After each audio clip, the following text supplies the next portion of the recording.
The protagonist of the new story is named Hisakawa Ryuichi. He is 25 years old and is an office clerk. His power is 32, leadership is 40, intelligence is 52, total strength is 45, and uniqueness is 30. It's rather sad that Hisakawa rates himself in a detailed way. If he were running a land called company, he would have been beheaded long ago. Such is Hisakawa's status here. Toward the end of another workday, Hisakawa was approached by his co-workers. They explained that they were going out for a drink after work and asked Hisakawa if he wanted to go with them. But one of Hisakawa's co-workers knew that it was useless to call this guy, as he was a nerd who clearly had no interest in going anywhere but work, as he was in a hurry to get home to his video games. Hisakawa admitted that this was indeed true and apologized to his co-workers. In fact, Hisakawa really doesn't have time to spend with his co-workers. That same evening, Hisakawa once again sat down at his computer. Anyone else would have given up on this game by now, but Hisakawa has put blood, sweat, and tears into it. This game is called Legends of Intria. It's a hit in the military simulation genre about the Sengoku period, released the year before. It is a very challenging game that is not given to some gawkers. There are solo players here, but the ranking in this game is calculated based on the command score. No nerd in this world earns as many points as Hisakawa gets. So, this evening, Hisakawa was determined to show everyone a masterclass in this game once again. The enemy army has 45,000 warriors and Hisakawa's army has 40,000 warriors. This is an attack on the main enemy base. The number of warriors, the number of generals and their training are almost equal, so Hisakawa's enemy will have the advantage. At least that's what others think. Hisakawa, on the other hand, planned to lure the enemy out with light infantry to begin with. The hero was confident that the enemy would surely take his bait. Then Hisakawa's archery squad would enter the battle and thin the ranks of the enemy. Once the entire enemy army is outside, the artillery will take over. Once the enemy rearguard has fallen, Hisakawa's cavalry will enter the battle. If they go in a straight line, they will easily annihilate the enemy forces and it will be left to just march forward. It is because of this strategy of Hisakawa that his army outnumbers the enemy forces. Finally, the enemy generals were defeated. But Hisakawa did not plan to relax. He continued the offensive despite the fact that the enemy might have elite warriors. Eventually, the enemy units were defeated. The enemy army panicked, for they essentially outnumbered Hisakawa in numbers, training, and equipment. Hisakawa spent all his time in this game from its opening. He slaughtered townspeople and destroyed systems of government, preventing kingdoms from growing. At some point, an enemy unit began preparing a magical attack, but Hisakawa was not afraid. It was not the first time he had fought off enemy mages. But these are not just mages, but the mages sitting inside the hamka, which can change the entire course of the battle. A technique for destroying an enemy army. Hammer of the Thunder God. This is a spell that can destroy half of an army. At this moment, the morale of Hisakawa's allies plummeted. However, Hisakawa knew that preparation required a considerable amount of time, which meant that it was time for Hisakawa's spies to step in. This small unit could stop the preparation of the spell. That's why Hisakawa took this opportunity to send a squad of spies to the enemy to successfully interrupt the preparation. In the end, the enemy mages were killed, and warriors who infiltrated the enemy camp could easily help their allies. Hisakawa, on the other hand, had been honing his skills forever, so the enemy couldn't do anything even if they wanted to. Thus, everything went perfectly and Hisakawa was ready to launch a counterattack. He used an attack spell called God's Fury against the squabbling enemy units.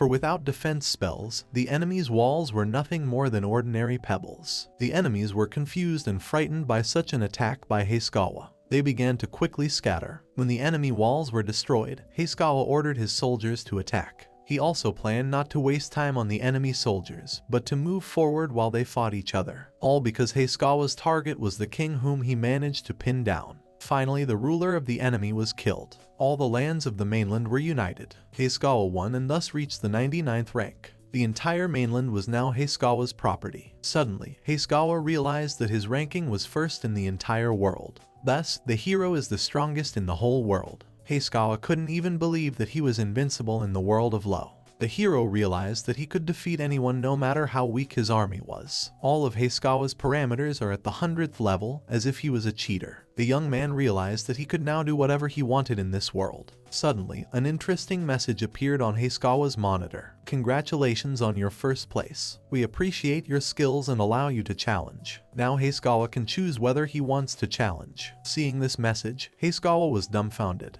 It was a message after passing the game. But Heisugawa didn't realize what awaited him. A second playthrough, a secret mode, additional content. Heisugawa didn't understand anything and had never heard of it. Judging from the name, Heisugawa assumed it was some kind of extra difficult mode for achieving first place. Of course, Heisugawa wasn't about to give up some legendary mode, so he clicked the mouse button with confidence, selecting yes. At that moment, another message appeared on the monitor. You have challenged the legend. You will continue the game on a new map. After reading this message, Heisugawa decided that this was just the second part of the game after all. The hero was confident that he would be able to pass this second part in a second. After waiting for a while, Heisugawa noticed that nothing was happening and the same message was still on the monitor. In the end, Heisugawa concluded that the game had simply frozen. In a panic, he started clicking on the mouse and trying to do something. Nothing was happening. Heisugawa didn't understand what it was all about. The young man thought it might be a developer's screw-up, a prank, a bug, or a virus. Eventually, Heisugawa realized that it was useless to try anything, because there was no reaction. Heisugawa was desperate. He didn't understand why this was happening to him, since the game loved him. The young man did not like that the reward for achieving first place was given to him in this way, so he wanted all these pranks to end. Eventually, Heisugawa decided to write to technical support, but the hero quickly realized that the mail wasn't working either. After picking up his phone and looking at the time, Heisugawa realized that he was unlikely to get an answer at this hour. In the end, the hero decided to just unplug and go to bed, since it was already quite late. The moment Heisugawa was already asleep, his computer monitor lit up by itself. It was a download of legendary difficulty. Intria's fate was now in Heisugawa's hands. Success to him and good luck. Heisugawa woke up no longer in his room, and the first thing he saw was some old man he didn't recognize with a mustache and bushy eyebrows that covered his eyes. This old man called Heisugawa Mister. When Heisugawa fully opened his eyes, the old man wished him good morning and told him that the time had come. The old man also said that they had made preparations and were waiting for Heisugawa to wake up. The first question Heisugawa asked himself was what place was he in now? In addition to the old man, there were also several young girls dressed in maid uniforms in the room. At this moment, the old man told Heisugawa that he had important things to do today. Here Heisugawa realized that he did not know at all this old man who called him master. After looking around, Heisugawa realized that the place he woke up in was like a palace. Heisugawa also noticed that he was surrounded by many cute girls. That's why the young man concluded that he was in some kind of cafe. But the hero did not understand how he found himself here, because initially he went to sleep in his room. Since Heisugawa said all his panic reasoning out loud, all the girls in the room were puzzled and looked at the hero questioningly. Then the old man decided to introduce himself to Heisugawa. As it turned out, his name is Landers. He is the head butler, and Heisugawa is the forgotten heir of the honorable house of Intria Lord in Intria. Heisugawa still didn't understand anything. He only knew that Intria was one of the weaker states of that very game. At that moment, one of the maids approached the hero with a towel and a bowl of water. She suggested that Heisugawa wash his face and wake up, and Landers ordered a girl named Gin to quickly bring a mirror for Heisugawa. When Heisugawa looked in the mirror, he didn't realize at first who is the handsome man in front of him. But after a second, the hero realized everything. Of course, at first Heisugawa refused to believe it all. He thought it was all just a dream and he was just sleeping. But the thing is, Heisugawa's dreams are usually always black and white, but this time it's like it's real. Heisugawa then thought that he just overplayed the legends of Intria, which is why he is now dreaming where he is in another world. While the butler and the maid looked at each other in bewilderment as they listened to the hero's ramblings, Heisugawa convinced himself that it was all a dream, because yesterday he had won first place in the rankings, so he fell asleep joyfully. Suddenly, Heisugawa realized with horror that he had never slept so well. Now the thought that all this was not a dream at all was more real. Getting out of bed and walking to the window, Heisugawa reminded himself that he was an ordinary office worker named Heisugawa Ryoushu. The hero then opened the shutters, allowing fresh air to enter the room. The boy looked out the window and enjoyed the warm breeze, but it was all too realistic for a dream. The hero refused to believe that all this was reality, for it was a completely different world. At that moment, the butler turned to Heisugawa and asked him what was wrong. Heisugawa then turned to Landers and asked him if his name was really Intria. Landers, however, replied that it was indeed. At this point, Heisugawa was flooded with evil, majestic laughter. He felt that the developers had done their best, and the maids that were present in the room were dumbfounded and frightened. Landers, on the other hand, just looked questioningly at Heisugawa while the girls tried to calm down. Heisugawa, however, stopped laughing and apologized to everyone. The young man assured that it was hard for him to contain his emotions right now. He then stated that he would like to see a map of the neighborhood. Hayakawa realized that he shouldn't be in a hurry and needed to make sure of everything first. After a couple of seconds, the map was already on the table. Hayakawa unfolded it and took a look. Suddenly, the young man jabbed his finger at a certain place and stated that they were now here in Intria, in the territory of the Ronin Kingdom. Hayakawa knew that in ancient times, it had been a great empire on the continent, but due to repeated wars, they had fallen apart and become part of the great power of Ronin. Hayakawa also knew that Intria had no special industries. Thus, Intria is a small country with few human resources surrounded by powerful nations. At this point, Landers was flooded with tears. He didn't understand when his master had managed to become so erudite. Then Hayakawa realized that this was indeed the case. Now the hero had no doubt that the low world was before him. The young man did not know for what reason he had been reborn as in Intria. He only assumed that it was because he had become the best player in the low world. At some point Hayakawa realized and spoke aloud about his headache. Landers heard this and asked Hayakawa if he should bring medicine. But Hayakawa was too busy with his thoughts to answer the butler. He realized that if he was truly reborn as Intria, there was a small problem. The fact was that Hayakawa had never met a character with that name. Legends of Intria is a game in which you play as a warlord on a war-torn continent trying to unite the world. A world in a state of apparent peace has been plunged into a period of war by a single conflict. The war began at the dawn of the second day of the kingdom's 202-year history with the invasion of Intria by the neighboring kingdom of Neria. A swift attack on Intria caused their territory to fall overnight. Thus, unless Hayakawa is mistaken, Intria should have been destroyed, in the third place, from the beginning of the tale. Since then, Hayakawa has not seen any characters from that country in the game, which means that in the days when Hayakawa started playing the game, Intria was killed immediately. That's when Hayakawa realized that this is a legendary difficulty where he must save a country doomed to death. However, despite all these difficulties, he is obliged to pass the game, which is similar to reality. Hayakawa then decided to test something. He slapped his face with his hands with all his might. It was painful. Blood even flowed from the guy's nose, and there were palm marks on his cheeks. Then Hayakawa concluded that he could very well die here if he felt pain. In the end, the hero thought that the game developers were scoundrels, because they had made him the ruler of a super weak territory doomed to perish. Now all Hayakawa wanted to do was find a way to return to his real world. However, he has no idea what he should do. There would be goals where there are prerequisites to complete the game. It would be glorious. Then Hayakawa realized that this game was turning into an impossible game. But is it even possible to play the game at all, risking one's life? Hayakawa realized that he would like to think so, but that was the charm. If Hayakawa were an ordinary player, he would start whining and crying. But he is number 1 in this game and has overcome a lot of difficulties. That is why Hayakawa felt it was proper to be a cheater level player who would surely cross all the mountains of parameters. And even if the country is destroyed, there is still time before Neria invades. In the case of the game, the neighboring country is the fastest and invades a month after the start. Since Hayakawa knows the enemy's advance paths, it will be easy for him to deal with them. Thus, it would take about 15 days to prepare a minimal defense. And if there is enough money, it may be possible to send an envoy to Neria to delay or even avoid the invasion. Hayakawa realized that he first needed to assess his country's current strength, for everything would depend on that. The hero knew that the territory was doomed to perish, so the country probably had no personal strength. But Hayakawa believed that it was always possible to leave the territory itself and start over in another if, for whatever reason, the country would find it difficult to defend itself. Then an enthusiastic Hayakawa decided that he would try and go forward as long as it was not necessary. And in this way, the hero plans to gain victory. Suddenly, Hayakawa turned to one of the maids and asked her what day of the month and year is today. The startled girl replied that it was the first day of the year 202 in the royal calendar. Hearing these words, Hayakawa was dumbfounded. He thought it was 201, but the maid assured him that it was 202. This is where Hayakawa really tensed up, for the first war began in 202 on the 2nd of the year, which means that tomorrow all of Intria will just be killed. Now Hayakawa's hands were down. He thought that it was all useless and stupidly impossible. Just no way. Hayakawa believed that there was nothing he could do in one day. It was also impossible to leave the area one day before the attack and go somewhere else. Hayakawa realized that if he gave up the territory now and ran away,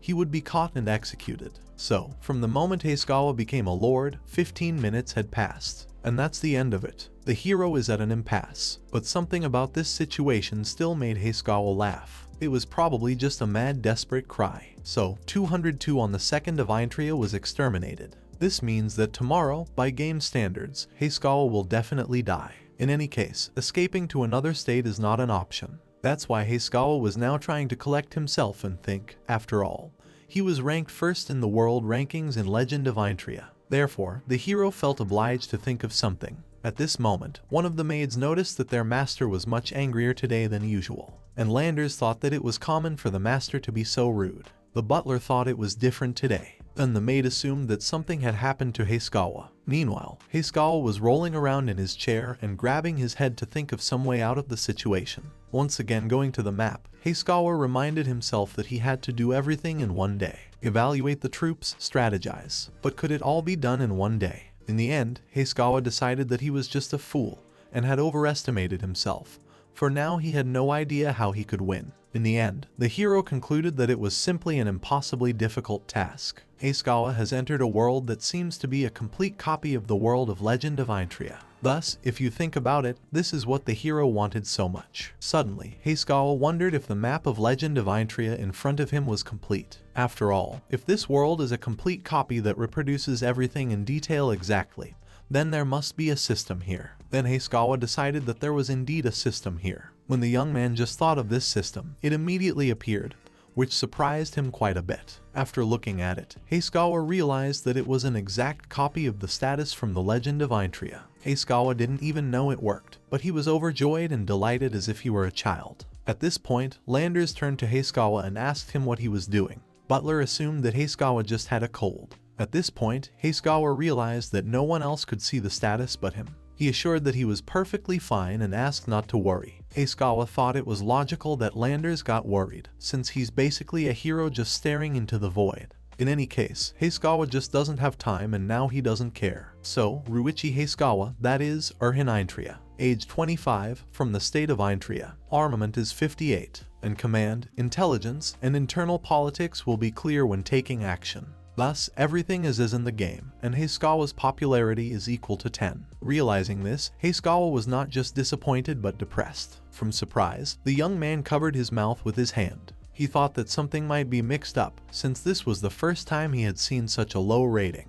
The thing is, the loyalty of the people is a measure of the loyalty of an individual, but the loyalty of the people to the Lord is the loyalty of the entire kingdom. It is worth saying that the loyalty of the people in the game is limited at the level of 100. If it falls below 70, then a peasant uprising begins. It is easy to suppress it, but then the internal politics will suffer. If it drops below 40, on the other hand, there is the usual rebellion. In short, the lower ones kill the higher ones, and the end of the game comes. That is why Hisakawa does not understand at all how he is still alive with such a status. Seeing the worried maid's reaction, Hisakawa realized that all his assumptions were indeed correct. No matter how one looks at it, Hisakawa is now a terrible ruler. Unfortunately, after his enemies are defeated, he will have to correct this misunderstanding. At that moment, Hisakawa called out to Landers. Landers, however, asked Hisakawa what was wrong, and Hisakawa explained that he wanted to know about Intria's army. So the hero asked the butler if he knew how many warriors they had.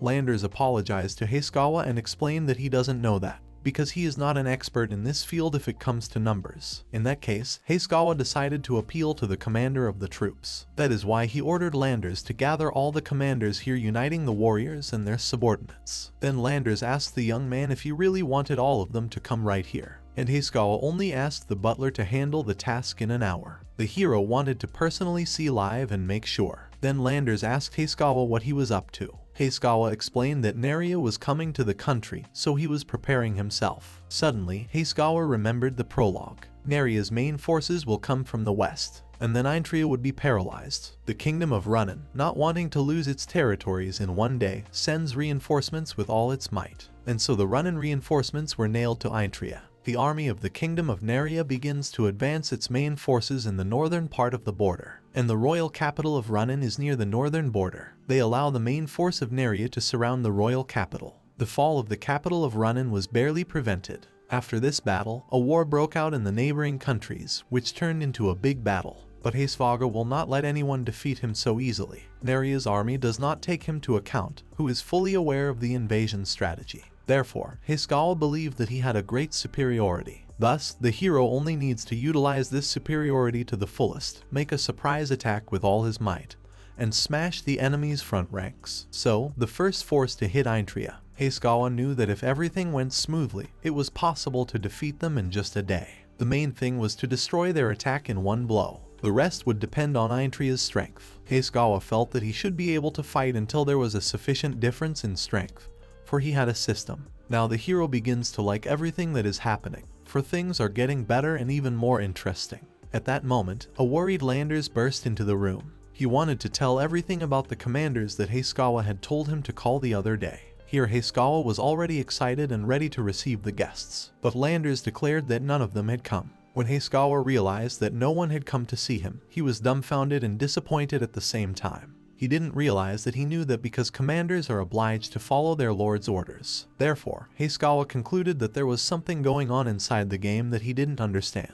The young man wondered if it was possible to have 0 soldiers at startup or something like that. Suddenly, it occurred to Hisakawa that 10 people had decided to stage a coup d'etat.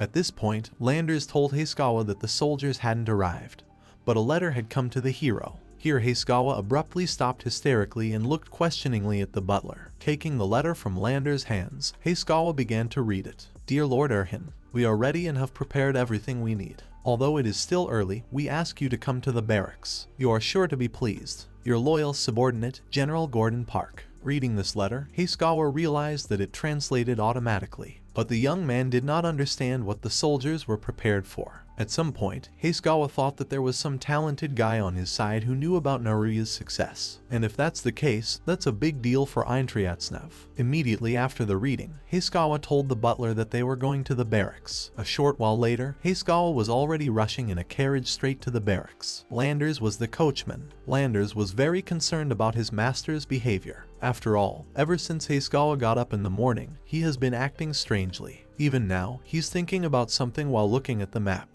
The heat is too intense for a simple game. So is Intria really going to be attacked by someone? After a while, Landers and Hisakawa arrived at the barracks. Upon seeing the barracks, Hisakawa realized that he had seen them inside the game. But these barracks had only 1,200 soldiers and 20 morale. Because of this, Hisakawa was disappointed again. After all, even the weakest forces in the game have an initial number of 8,000 soldiers. The hero assumed that he had misunderstood something again.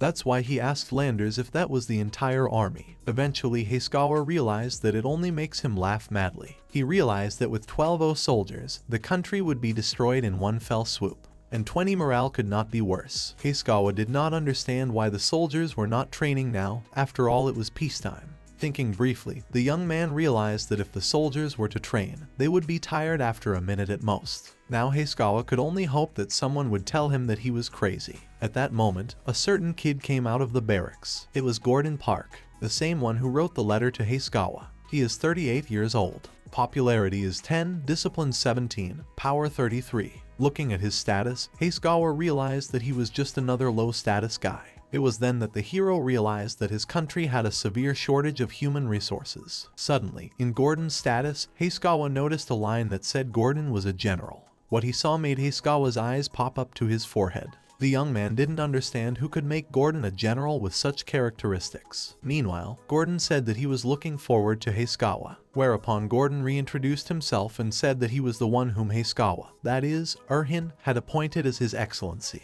Gordon assured that he would fulfill all of Hisakawa's expectations. Hisakawa then realized what a fool Erhin was after all for making Gordon a general. The hero decided not to dwell on it after all and reminded Gordon that the letter had mentioned what preparations. Gordon, however, assured that everything was ready and Hisakawa would definitely like everything. Hisakawa, on the other hand, had a bad feeling and sweat was running down his face. When Gordon took Hisakawa to the right place, the first thing Hisakawa thought was what kind of gathering was this? It felt as if some kind of battle was starting in this place, or alternatively, a celebration. But seeing one guy punching another guy in the face, Hisakawa realized that the hot air feeling here was clearly not from a celebration. This is a gambling club, and Gordon explained that they had increased the size of the establishment to the widow as Erhin had said. Now the peasants are also gambling. These idiots are really something with something. They are stupid and such games are addictive. Here Hayskawa realized with horror that these guys just wanted to open a betting house in the barracks and collect money from the farmers. Hayskawa just didn't realize what kind of idiot the previous owner of this body was. After all, he was supposed to be supporting the army, not setting up a gambling space here. Hayskawa realized that in-game forced levies on farmers would only make things worse. Suddenly, Hayskawa saw nearby naked girls with shackles on their hands in confinement. Meanwhile, Gordon argued that this is not just a dog race, as it is incredibly fun to bet on such a thing. Gordon really thought this mayhem was an unpredictable and interesting race that was fun to watch, and Hayskawa was horrified. Without thinking long, he rushed to the aid of the imprisoned naked girls. Gordon tried to stop him, but it was too late. At that moment, Hayskawa unsheathed his sword and then struck the shackles of one of the girls, the shackles restraining that one's hands were broken. And Hayskawa removed his cloak and threw it over the naked lady. The young man assured that he was sorry for making the one feel uncomfortable. Hayskawa also asked her not to worry and promised to do his best to protect the other girls as well. At this point, Gordon approached Hayskawa and asked him why he let the imprisoned girls go. After all, it was difficult to round them up. Hayskawa explained that it was because the soldiers had decided to entice the peasants to gamble so that they could then forcibly kidnap the debtors' loved ones. But Gordon, as it turned out, didn't care about the peasants at all. He considered them mindless idiots who were only needed to cultivate the land. Gordon hoped that Hayskawa would help the nobles even if the peasants were dying, because they had the ability to breed more. In this world, there are certainly strategies in which farmers can be used, but Hayskawa considered these people as the backbone that keeps the country going. Gordon, on the other hand, felt that Hayskawa should utilize the farmers more effectively. But Hayskawa knew that this was just a plan to use the farmers for nothing. The hero was not going to forgive Gordon for this bad play. That was why Hayskawa chose to attack. Clenching his hand into a fist, he smacked the annoying Gordon. He flew several meters away and ended up crashing into a building. Hayskawa hadn't expected this from himself. He was executing a surprise attack command with momentum. The hero felt a strange sensation. It was as if his arm was moving automatically when he presented a punch. That was why Hayskawa decided that he wanted to get used to it a little more. But before doing so, he decided to address everyone present in this barracks. Hayskawa explained to everyone that they, the proud soldiers of Intria, had opened stakes in the barracks and were distracted by them, oppressing the people they were supposed to protect. That was why they deserved the harshest punishments. In the end, all the detained leadership Hayskawa ordered to be thrown into the basement, and those who participated would have to return that place to the form of a training ground within the hour. Gordon Park, on the other hand, was deposed by Hayskawa, leaving him wallowing in blood and tears. Now Hayskawa had a ripe question for Landers. The young man asked if there was anyone who could be trusted with the army of Intria. Landers, on the other hand, felt that if it was to be said, Gordon's predecessor, Lord Dean, would be more suitable. Hayskawa then asked Landers another question. Where is it possible to meet this Lord Dean? To which the butler replied that Dean was at the east end of this barracks, in a special underground vault. It was there that Baron Haden Merja was now truly imprisoned. So, Baron Haden Merja, 45 years old, head of the Merja family, who have served Aintrin for generations. Landers has heard that Haden is honest, sincere, and loyal to his oath, and has a reputation as a warlord. Hayskawa then wondered why such a man was imprisoned. At that moment, the butler looked at Hayskawa, and Osha realized that it was once again the work of Elhin. When Landers brought Hayskawa to Haden, Hayskawa wondered if the commander should be persuaded to help him. After all, during the game, everything could already be decided, whether victory awaits you or failure. Because of that, Hayskawa felt that it would be much easier if this world was also. But before seeing Haden, Hayskawa had a feeling that he would not be able to persuade the latter to help. Going down to the Baron, Hayskawa realized that there was nothing he could do about it and he would be worried anyway.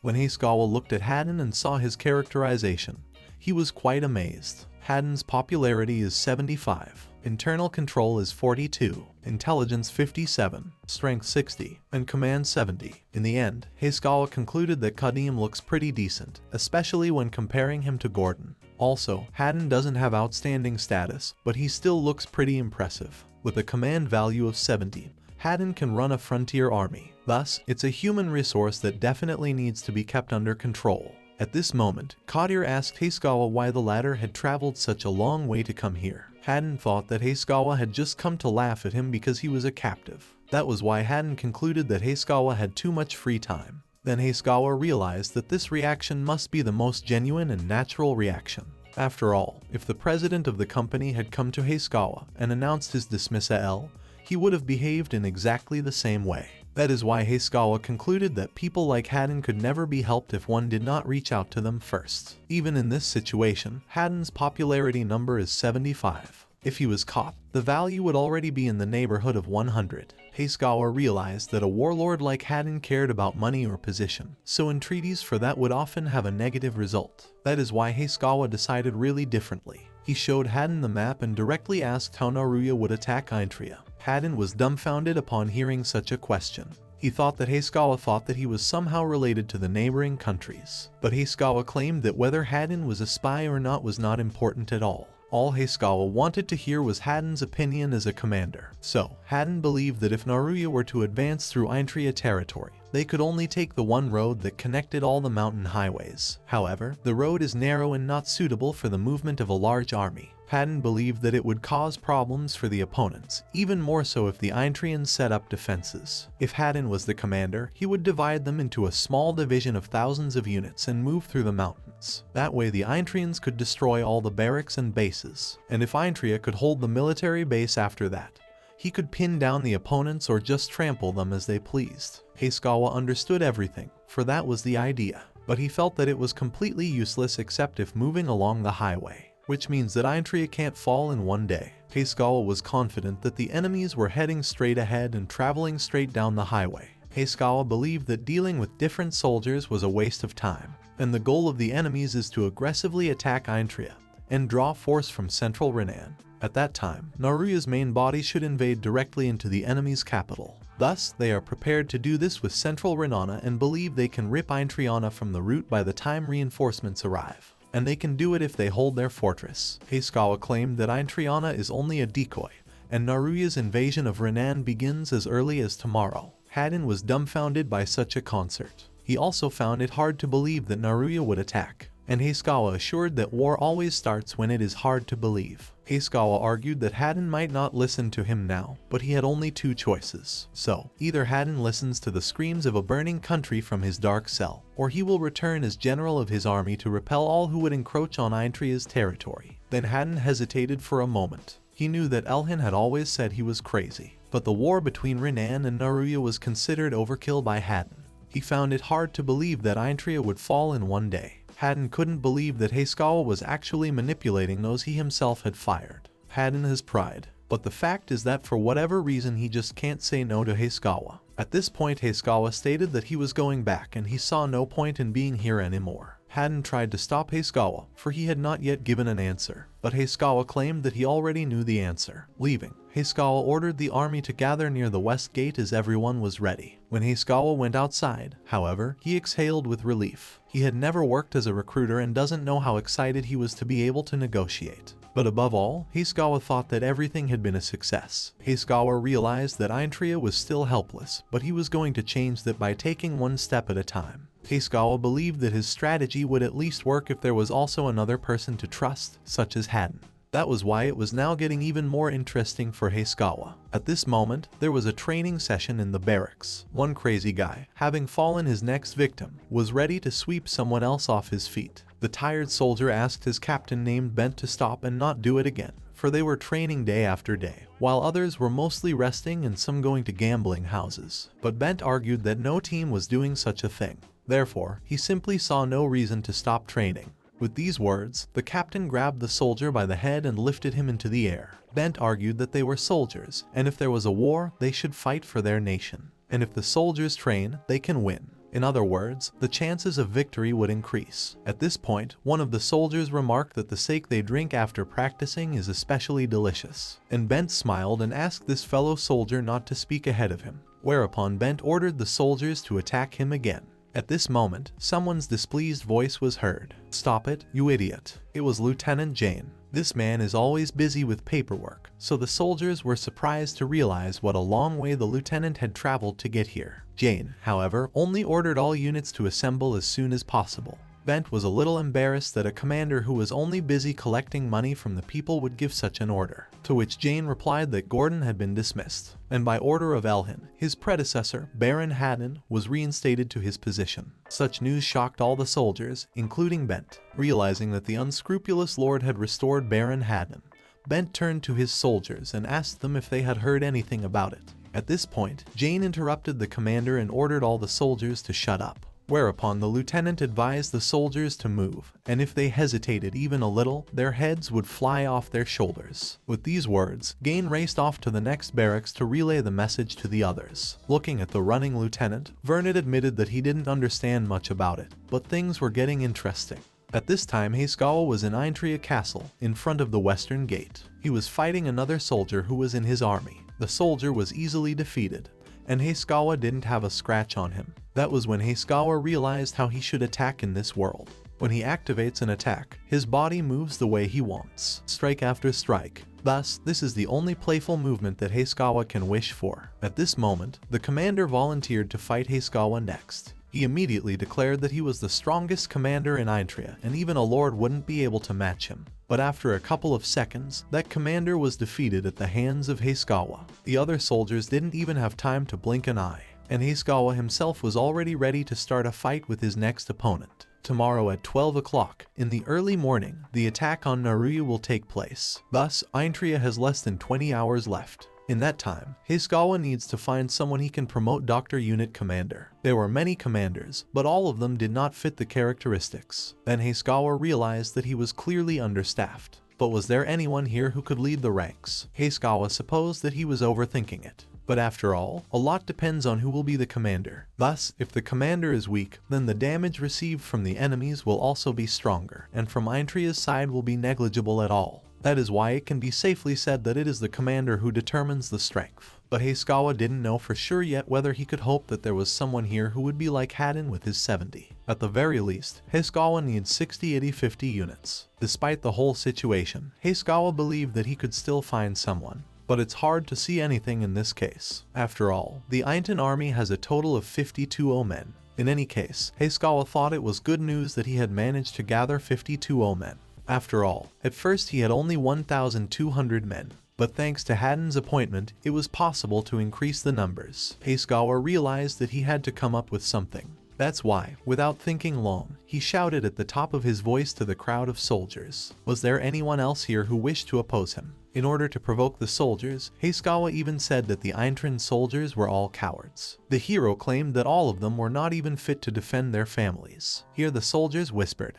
They realized that the head of the 100 had lost in a matter of seconds, and they would definitely not be able to do anything during the campaign. The soldiers also didn't know what they could do when Heskawa insulted them like that. In the end, they just recognized that Heskawa was really strong. Then the soldiers asked Heskawa directly if he was just trying to annoy them. Heskawa then decided that there was nothing left for him to do but to stop. At that moment, someone's bold voice was heard. He was challenging Heskawa to a one-on-one fight. Heskawa was even dumbfounded to learn that there was a dueling system in this world. And Heskawa's opponent at that moment was calling his master a mean and pathetic coward. It was Bent. He claimed that he didn't care who Heskawa was or what he had to say to him. Bent was just determined to change Heskawa's mind. After looking around, Heskawa realized that this was the dueling section. The young man was very delighted and amazed to see such a thing. But the thing is, no one can see this boundary except Heskawa, with all the other soldiers within range. Heskawa was glad that he would have time to try this before the war started. He didn't know who Bent was, but he realized that this guy obviously had the strength to challenge him. But who was this courageous guy? Despite that, Heskawa was confident that he would succeed in killing this guy. At this moment, someone from the crowd shouted that it was Bent, and that idiot amateur trainer, and the head of Squad 10. This is when Bent felt embarrassed. Here Heskawa had a thought. To begin with, he planned to check Bent's status. But before the young man could even blink an eye, Bent was already one step away from him and swinging his bat for a strike. When Bent hit Heskawa, Heskawa managed to block the attack, but he still flew back some distance. It is worth admitting that this guy really surprised Heskawa. Heskawa was so surprised that he completely forgot about his defense. Also, the youngster decided to still look at Bent's status and found out that this guy has team potential equal to Haden and is B rank. Heskawa realized that a one-on-one battle inside the field would be tough. However, a fight with a person whose strength is less than Heskawa is won beforehand.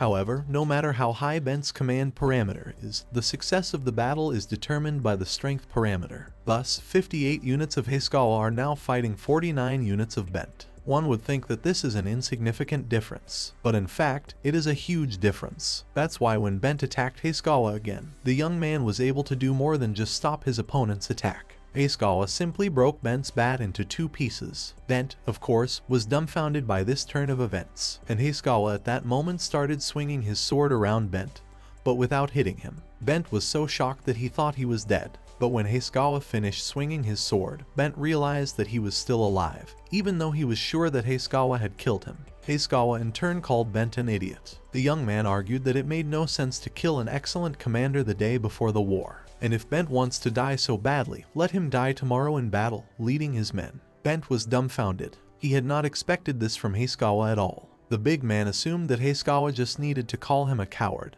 Or was he worried about people's opinions? And Hisakawa was just glad that everything had gone exactly as he had imagined. At that moment, Bent fell face down into the ground and started apologizing loudly to Hisakawa. He claimed that it was foolish of him to doubt the Lord's wisdom. Bent even asked Hisakawa to chop off his head as punishment. Hisakawa in turn stated that Bent was now in command of 1,000 men, and would have to work much harder. After these words, Hisakawa turned around and started to walk away. He felt that he had now done the most necessary thing, which meant that the only thing left to do was to get ready. Then Hisakawa once again addressed all the soldiers present and firmly stated that he would lead them into a new life. Eventually, Hisakawa repeated twice his words that he was going to lead the soldiers into a new life. But the soldiers did not appreciate it. They didn't understand why Hisakawa repeated it again and thought the gentleman would do something cool. After that, the soldiers took up the task. Among them was a daredevil who called Hisakawa an idiot and thought that he was completely unaware of the consequences. Another tried to quiet the former, for Hisakawa might hear everything. But no one seemed to care anymore, for since then the soldiers have just been digging holes. Suddenly, the chatty rascal was discovered by Bent. He realized that this soldier obviously liked to work with his tongue, so he grabbed him by the head and lifted him above the ground. Bent tried to explain to the talkative soldier that there was no way the pits would be dug if he kept talking all the time. Then the frightened soldiers apologized to Bent and set to work again. Hisakawa, however, later realized that promoting Bent was a good idea, and poor morale was perfectly compensated for by team capacity. When the holes were dug, however, Bent ordered the soldiers to cover the hole with a thin plate or framework. The soldiers would also have to cover the holes with soil and earth dug around them to create the appearance of a road. The end result was not bad at all, but just to make sure, Hisakawa used status. So, the main thing is to make sure that it's not obvious that it's a trap, and if everything goes well, the enemy will fall into that trap. So, the soldiers set several traps on the only road linking Intria and Noria. Thus, the soldiers will use the traps as a starting point in a chain of attacks. That's the whole plan of Hisakawa. Hisakawa also thought of using an outpost, because not far from the borders of Intria, the mountains have one. From the map, Hisakawa realized that the outpost looked like a fortress, so he asked the butler if they could send a force there for defense. The butler, however, explained that the outpost had been destroyed a few years ago in an earthquake. Hisakawa was dumbfounded and angered that the outpost was destroyed. After all, it was the most important thing for the defense of Intria. Hisakawa was also curious as to why this outpost had not been repaired yet. Hisakawa had paid for the repairs. In the end, he simply concluded that Landers was a nasty old man. Hisakawa realized that if the outpost remained like this for a long time, it was likely that Intria's enemies would be more careless of the outpost. Thus, Hisakawa felt that one should use everything they had, even if they would cheat, for the most important thing is victory. That was why Hisakawa ordered Haden to quickly build traps in the 3 zones. Considering this, Hisakawa himself, however, planned to return to the castle and leave the rest to the soldiers. So, Intria has a minimum of men and warriors. Thus, the country is almost ready to repel an enemy attack. But Hisakawa felt that this was not enough. After all, Naruya's main goal is to attack the Runan state, and the forces with which they want to crush Intria range from 15,000 to 1 million soldiers. That's why if you look from the outside at the surprise attacks, the strength of Intria's army, the traps set up, from the game's point of view, Intria won't lose. After all, from scratch, Hisakawa had risen so high and all in a short period of time. But the anxiety was growing nonetheless, and Hisakawa realized that he clearly lacked intuition. The young man understood that victory was determined by military strength, war supplies, and so on. Thus, Heisugawa urgently needed to make a decision. Right now, Heisugawa envisioned that his soldiers might be attacked by a general whose strength would be a rank. He could jeopardize the entire operation. That was why Heisugawa should find a remedy against it sooner rather than later, even if he wasted time. Suddenly, Heisugawa realized that there was a special privilege in describing the world. But he had already looked for it, everywhere and thoroughly, in the bedroom, in the study, from the gardens to the kitchens. Heisugawa had even searched all the servants' quarters, and as a result, the young man still couldn't find anything. Heisugawa was hysterical, for the special privilege was nowhere to be found. He didn't understand why they couldn't find it, for it should be here. At the very beginning, the card had the privilege written on it. At some point, Landers approached Heisugawa and asked him what he was looking for, to which Heisugawa replied that he did not know that. At this point, the old man's jaw dropped from surprise. Heisugawa, on the other hand, explained that he thought privilege was something like a bonus, weapons, armor, money. But now the young man assumed it might be a place of some sort. That is why, with a drop of hope in his eyes, Heisugawa turned to Landers and asked him if he knew such a place. Landers, however, explained that everything was sorted and sent to a storage facility. Heisugawa then wondered if the castle itself might be this bonus. If you include the city, the castle and its surroundings, you get a large area. But could it be that there is a place where everything is gathered? Then Heisugawa asked another question. Is there anything unusual here, in the castle, in the city? Landers wondered. He said that there was a regular festival of spirits in the castle's basement, who were succeeded by former lords and royal families that had ruled here, and there was a mausoleum. It was there that Heisugawa went with his butler. When Heisugawa approached the very table in the mausoleum, he discovered something startling. He touched the table with his hands and fell silent, and Landers asked the gentleman if he had found what he was looking for. At that moment, Heisugawa burst into loud laughter. The young man claimed that he had found something he had not even hoped to find, and he did not know there was such a thing here. Now that the privilege has been obtained, Heisugawa is 100% sure of victory. He now realizes what he has been given. That is why there was no doubt left. Heisugawa knew that tomorrow's battle would be for him. Moon in Aquarius, February 2nd, early morning. Entry border outpost. Recently, a lord said that when Naruya comes, Haden must protect the country. Not without reason. He, Haden Maruya, had returned to service as a mercenary. But no matter what the unscrupulous Mr. Heisugawa told him, he could not fully trust him. Haden felt that a person who didn't know real wars couldn't reason about it so seriously. After all, Intria wouldn't be able to miss even the slightest attempt to invade Naruya. But did Heisugawa see this particular scene? The next day, the enemy did indeed enter Intria's territory. Seeing that the enemy had indeed come, the soldiers were even surprised. But Haden had only set them up to intercept their opponents as soon as possible. As long as the enemies moved within Haden's sight, he thought that it was too early for signaling. But the soldier named Nosting felt that they might miss their opponents. Nosting did not understand how they did not notice the presence of the enemies, but considered this moment a valid chance to stop the opponents. The soldier even discerned horsemen among the opponents and considered that they should immediately attack. But Haden ordered the soldiers to wait. Suddenly, Haden noticed among the enemy crowd Randall, who is one of Naruya's main warlords. Crimson Peak Randall. Nosting, upon seeing this person, was dumbfounded even more, for it is rumored that the battlefield on which Randall sets foot is immediately bloodstained. Thus, Randall is an eternally inducing warlord. Haden at this moment ordered the soldier to put aside his panic. He believed that Randall was just another henchman of Naruya, and with such a surprise attack, so also with Randall's army, it would not be easy for the soldiers of Intria. But Haden wasn't going to just give up the country to Naruya either. So, Randall Ebuhan, home kingdom of Naruya. Position, Naruya's 10th warlord. Military power equal to 85, command level 70, mental power 59, internal politics 48, love of the people 62. At this moment, Heisugawa was also watching the enemies advance and seemed to understand what Haden was thinking right now. For now, Intria can't advance according to the old plan. Because of that, right now it looks like the Intria soldiers are just frozen in place with fear. After all, the Intrian army under Haden's leadership is equal to 1,203 archers, and Naruya's army under Randall's command equals 15,224 cavalrymen, and the army of the Entrians under Heisugawa equals 4017 archers. Heisugawa considered the goal to stop the enemies as soon as possible, and so he thought long and hard about who the doctors would send for the leader, and it turned out to be Randall. Then Bent, who obviously did not know about Randall, asked Heisugawa if this Randall was really that famous. Then Heisugawa told Bent that Randall is one of the pillars of the great power of the Naruya kingdom. and to get to them is an honor, and they won't offer such a thing twice. At this point, Bent felt that in such a case, the Intrians could not act yet. Then Hisakawa thought for a moment. So, the armed soldiers of Intria are 58. The enemy, on the other hand, has about 85. But even such a case, Hisakawa thought it was common in warfare. On top of that, Hisakawa thinks that in action,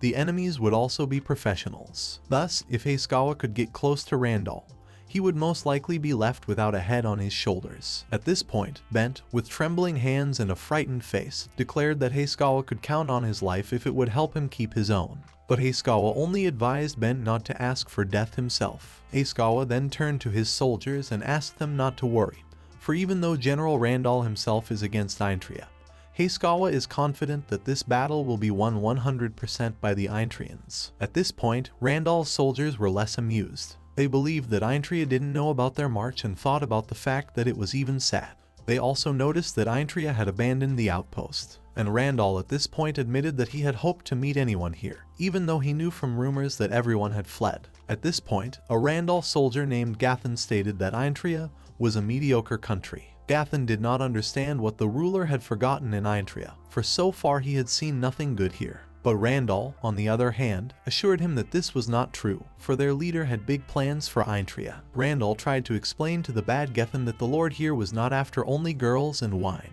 Randall also advised the soldier to rejoice, for if his comrades and himself served well, they would receive a reward even greater than they could find here. Gathan, on the other hand, claimed that he would not even allow the chief's spear to be smeared with pig's blood. But Randall, on the other hand, assured him that it was simply unavoidable. Besides, Naruya's soldiers only need an outpost here, and their next objective is to reinforce Rinan. Thus, until the enemy army arrives, Randall allowed his soldiers to amuse themselves as they pleased.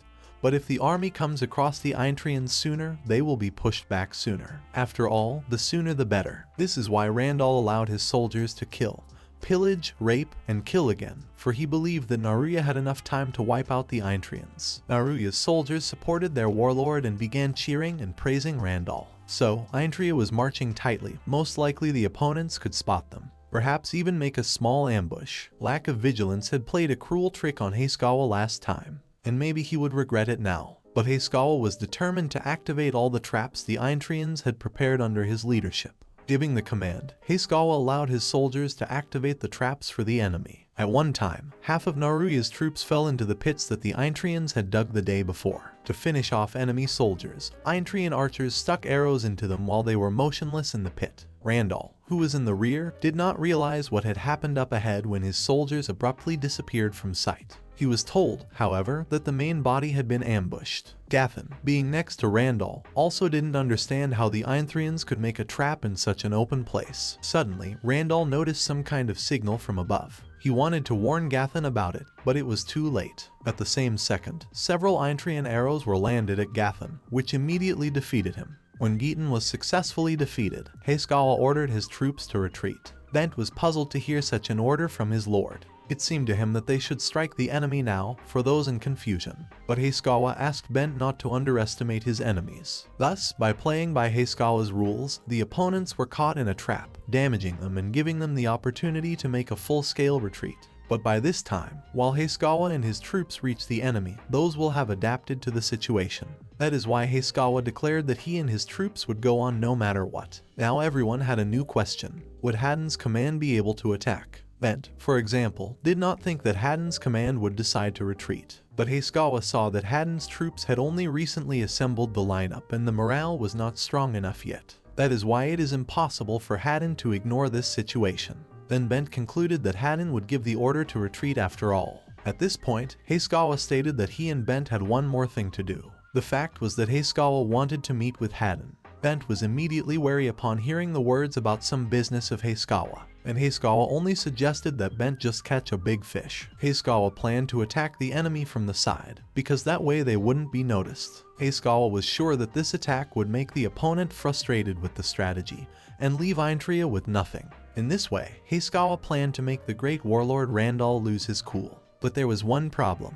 Hasegawa realized that his troops must not be caught or they would be overwhelmed by numbers. That's why Hasegawa had something planned before launching the final offensive. Approaching his opponents closely, Hasegawa decided to hook them. Upon seeing Hasegawa, the opponents froze in bewilderment, and Randall recognized Hasegawa and informed his troops that General Intria was in front of them. But the opponents did not understand why General Intria had come out alone. That is what frightened them. At that moment, Hasegawa, holding the Naruya flag in his hands, politely welcomed the opponents to their land and then introduced himself. The young man then began to speak fully to his opponents while they stood bewildered and unable to utter a word. Are you going to threaten our security? And why would you try on our lands without warning? I never thought Naruya's army was made up of drunkards and rapists. Pardon my naivety. After such a speech, Hasegawa's opponents were furious. Hasegawa, however, liked to see his opponents angry and planned to even tease them even more. Calling the Naruyans fools, Hasegawa stated that they were now in his territory, whereupon the young man decided to add some more pepper to the enemy. On the loading screen of the game, Hasegawa saw a very useful clue.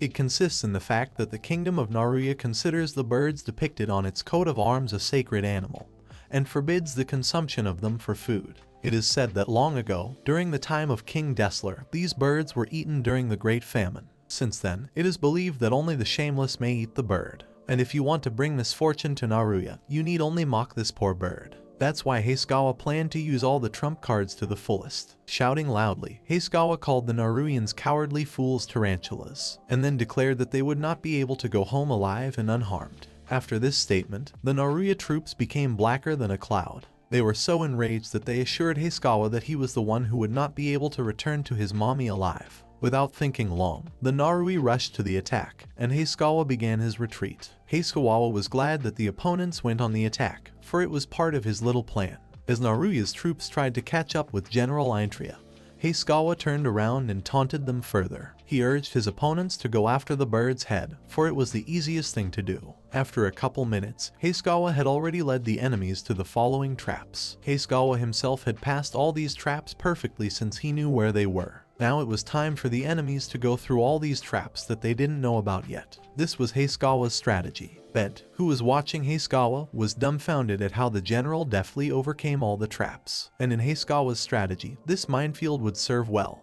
The Naruyans continued to follow Hasegawa, unsuspecting. They only shouted at Hasegawa that he was a scoundrel and a jerk. But Hasegawa knew that it was only the Naruyans who were jerks. At one point, Hasegawa stopped and displayed the Naruya flag horizontally, and at the moment when the Naruyans reached the very traps and fell into the pits, Hasegawa lowered the same flag. In an instant, 3,027 Naruya soldiers were in the pits, thanks to the traps made by the Intrians. Lo and behold, Naruya's second unit would now rot in the pits. Now only 7,990 soldiers remained in the Naruya kingdom's army. Hasegawa was satisfied with his work, and Bent was simply dumbfounded. Thus, nothing had passed since the first surprise attack, and Naruya's soldiers had become two less. At that moment, Randall swung his spear, aiming directly at Hasegawa. In the name of all gods and lords, the first person on whom Randall wanted to unleash the power of his spear was Hasegawa. Before Hasegawa knew it, in an instant, blood spurted in front of his face. Fortunately, Randall's lance did not hit Hasegawa himself, but the horse on which the general was. As the lance pierced the neck of Hasegawa's stallion, the horse simply fell to the ground dead. Hasegawa was dumbfounded. He managed to jump off the horse, but was puzzled how Randall had managed to attack from such a long distance and hit. Bent at that moment asked Hasegawa if he was alright, and Hasegawa at this moment was only trying to figure out who was able to throw the spear so aptly. He didn't even realize that it was Randall himself. That was why the young man ordered Bent to retreat. Hasegawa also wondered if the enemy had aimed at the horse on purpose or had missed trying to hit him. Either way, Hasegawa thought it was against the rules. It was then that the young man realized that Randall's military training was simply on point, which could deliver a sampling of Intria in this battle. At that moment, Randall approached Hasegawa on his horse. There he is, one of the 10 defenders of the Naruya kingdom, Randall Ebhan, in his own right. Randall's first observation was that the sight wasn't bad. He also concluded that Hasegawa was the most prominent Intrian's commander here. The evil smile on Randall's face did not fall, and Hasegawa was looking at his characteristics at this moment. Randall's control skill is 70, military power is 85, intelligence 59, internal politics 48, and the love of the people is equal to 62 points. Upon seeing Randall, the dumbfounded Bent shouted loudly in surprise. He then turned to Hayskawa and assured him that they should retreat urgently. But Hayskawa believed that it was no longer possible. Randall, on the other hand, was glad that Hayskawa had realized everything himself. After all, he had managed to bring Hayskawa's horse down, and thus he wouldn't be able to escape far now. That was why Randall tuned in and loudly announced that he was going to slit Hayskawa's throat. Hayskawa, on the other hand, with a smile on his face, asked Randall if his neck was too thick for that. Covering his face with his hand, Randall explained to Hayskawa that he had lost half of his soldiers because of him. Randall admitted that Hayskawa had given them a good reception. But now Randall was not going to spare Hayskawa. For the sake of the men, women, old men and children, Randall wanted to destroy all the trash in the land. And he planned to start with Hayskawa. With these words, the maddened Randall swung his spear at Hayskawa. Randall's military power is so strong that it seems as if his body has become one with the weapon, which means that his military might is definitely enough to finish off all the Eintrians. Hayskawa understood that, which was why he didn't plan to act even though Bent had asked him to retreat. In the course of the game, there's no point in opposing a player that's outclassed in terms of strength. Thus, in this battle, the one with higher potential initially will win. Hayskawa was certainly sorry that in this world, only he was given such privileges. But apparently, one must blame God for that since he had sent Hayskawa to this world. Being in such a desperate situation, Hayskawa decided to make fair and just use of chits. That was why he chopped Randall's thrown spear with his sword in an instant. Everything happened so fast that no one could realize anything. In the end, the two halves of Randall's spear simply fell to the ground, and Hayskawa remained unharmed. Randall was horrified at the realization of all that had happened. Bent was just as shocked, and Hayskawa was insanely happy that thanks to this sword, he had managed to shatter Randall's spear. This sword is that very special artifact called Dietsuren. It is a legendary item that Hayskawa was given by the creators for being able to get into the dungeon. Thus, this sword is a real boon because it adds 30 points to military power. Powerful damage 30 minutes, rollback time 5 hours, unique skill is Crush, rollback 30 minutes. Thus, even though the rollback time is 30 minutes, but it adds 30 points to Hayskawa's military power. Hayskawa realized that if he distracted Randall during the rollback time, the super sword power could be used indefinitely. Thus, by activating this skill, Hayskawa had overtaken Randall himself in terms of military power. Presenting himself before Randall in full armor, Hayskawa let out a few words. "It's a misfortune, isn't it, Randall? Apparently, I've disrupted your plans." But Randall argued that having outwitted him once, Hayskawa had not yet won. Thus, General Narui was determined to still show Hayskawa what he was capable of. It should be said that the super skill of Dietsuren is a cheat. After all, death or stun the enemy add 5 points to the military power. This means that if Hayskawa defeats Randall, his power 88 will increase by 5 points to 93. Which means that Hayskawa will be able to not fear the likes of Randall for a while, and live in pleasure. At this time, Randall was thinking about how he would like to bury Hayskawa, but he felt that he might faint now. Also, Randall realized that retreating meant that Naruya would lose the chance for an offensive. That was why he wanted to capture the defenders of Aloy. He had even already found himself an informant, a spy, and thought he could get his hands on all the generals. And even if the military wasn't useful for bargaining, Naruya would be able to use them for the good of his kingdom. In the meantime, Hayskawa planned to turn Randall into Eintri fodder. Swinging his sword, he pounced on Randall to shred him to pieces. But Randall remained alive and unharmed, and Hayskawa simply sped past. After this turn of events, Hayskawa was simply dumbfounded, for this meant that the sword skill was gone. So, when Hayskawa was already to attack Randall to sleep a dreamless sleep, Randall, however, challenged his opponent to a duel. That was why Hayskawa's sword skill called Crusher simply disappeared. Hayskawa didn't realize what had happened at first. He assumed that it was just Randall's hidden skill. But the young man immediately realized that there was something wrong. And when a field appeared around, Hayskawa realized that Randall had changed the fight to duel mode. Hayskawa was furious, because this is a strategy game and such a twist can't be foreseen by the system, which meant that the system would simply block Hayskawa's skill. What could be more terrible? But Hayskawa was not discouraged, although there was almost nothing left of his plan. But the young man was determined to prove that he was unrivaled in this game. Hayskawa assumed that Bent would be able to turn the tide from the outside, but the youngster realized that it was too predictable. Thus, just when Hayskawa was glad that he could crush Randall with the power of his ghosts, his pride suffered. and all from a system error. At that moment, Randall asked Hasegawa not to feel so sorry for himself. After all, this is insufficient behavior for a lord. Randall thought that Hasegawa should rejoice because he had met a worthy opponent. Randall felt that even Hasegawa's ancestors should be weeping with happiness right now. With those words, Randall pounced on Hasegawa. But what Randall didn't know was that his military might was now 85 against Hasegawa's prearranged military might of 88. And this is in a world where even one unit of talent determines the winner. That was why Hasegawa was confident that there was no way he would lose to this general. With his sword, Hasegawa managed to quickly decapitate Randall's horse. Randall didn't even realize what had happened before his horse's head hit the ground. At that moment, however, Hasegawa decided to analyze the situation. After all, it turns out that Hasegawa's earlier analysis had gone wrong. Initially, this game world looked very simple, but this situation with Randall shook the picture of Hasegawa's world. Right now, however, a single blow could solve everything. After all, Hasegawa's physical fitness equaled 86 points and Randall's physical fitness 63. That is why Hasegawa was determined to defeat Randall with his arm. He declared that he was the one who would kill General Naruya today. Randall, on the other hand, did not think so, but Hasegawa was sure that the Datsurin that had already managed to roll back would kill Randall. But suddenly, Randall suddenly attacked Hasegawa with his spear. Hasegawa had to defend himself. Randall's quickness, seriousness, and sharpness amazed Hasegawa, but Hasegawa had no difficulty dodging Randall's attacks and continued to attack. Hasegawa wanted Randall to watch him defeat him. But Randall, on the other hand, thought Hasegawa was just a foolish and careless lord. Randall recognized that Hasegawa's movements, strength, and speed were simply superb,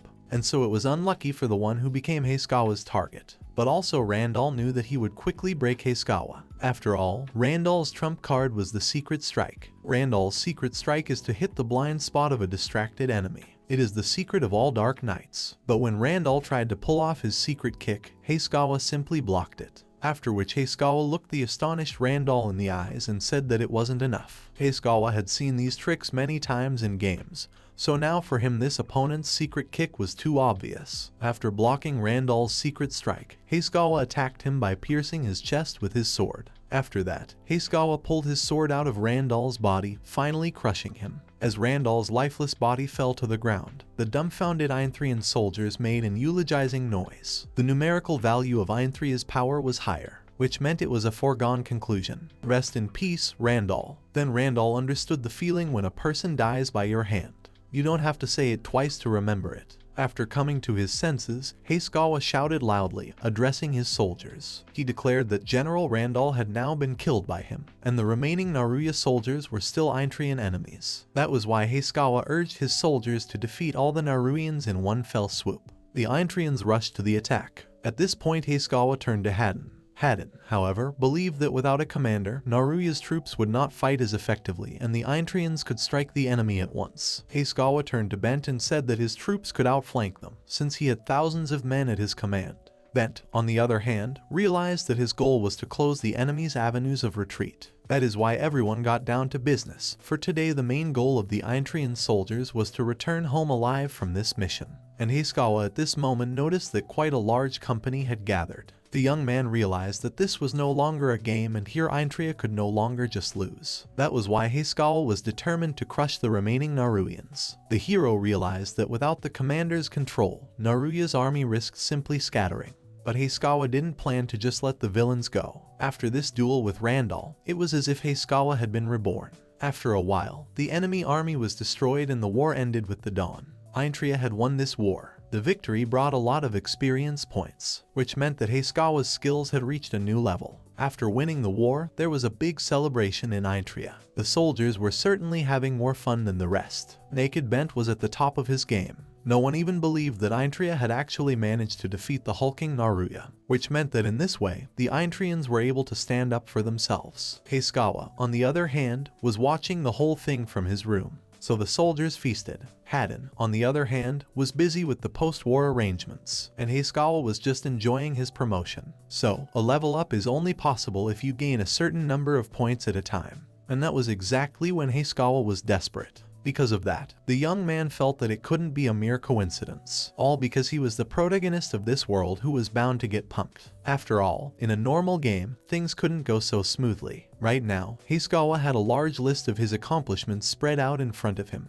Defeating an enemy army, winning a duel with an enemy commander, defeating an army 3 times the size of his own, defeating a B-rank character with military power, having an E rank. That was why Hisakawa was very satisfied with his work. He was also tossed points for defeating an army exceeding not only in number but also in rank. So Hisakawa's strategy was also given a grade of C. That was why Hisakawa felt that he could now just fool around for a while. That's when the level up started. Hisakawa received level 2, level 3, level 4, level 5, level 6, and levels 7 and 8. In the end, the young man had enough points for level 8, as well as 700 more points left. Hisakawa is now a feudal lord with level 8 and 700 points. By making upgrades within the gameplay, one can increase their status, skill, and privileges. But first, Hisakawa wanted to pump military power, so it takes 200 points to pump one level. And if this game is also like similar games, then after level 60, the price of pumping will be higher. This is how it turned out. From level 61, the fee is 300 points. That was why Hisakawa was glad that he decided to pump military power to 60. So, next in line were the additional skills that also need to be pumped. After all, if you pump the level of attacks, the variation of strategies increases many times. That's why Hisakawa pumped his skill called Crusher to the first level.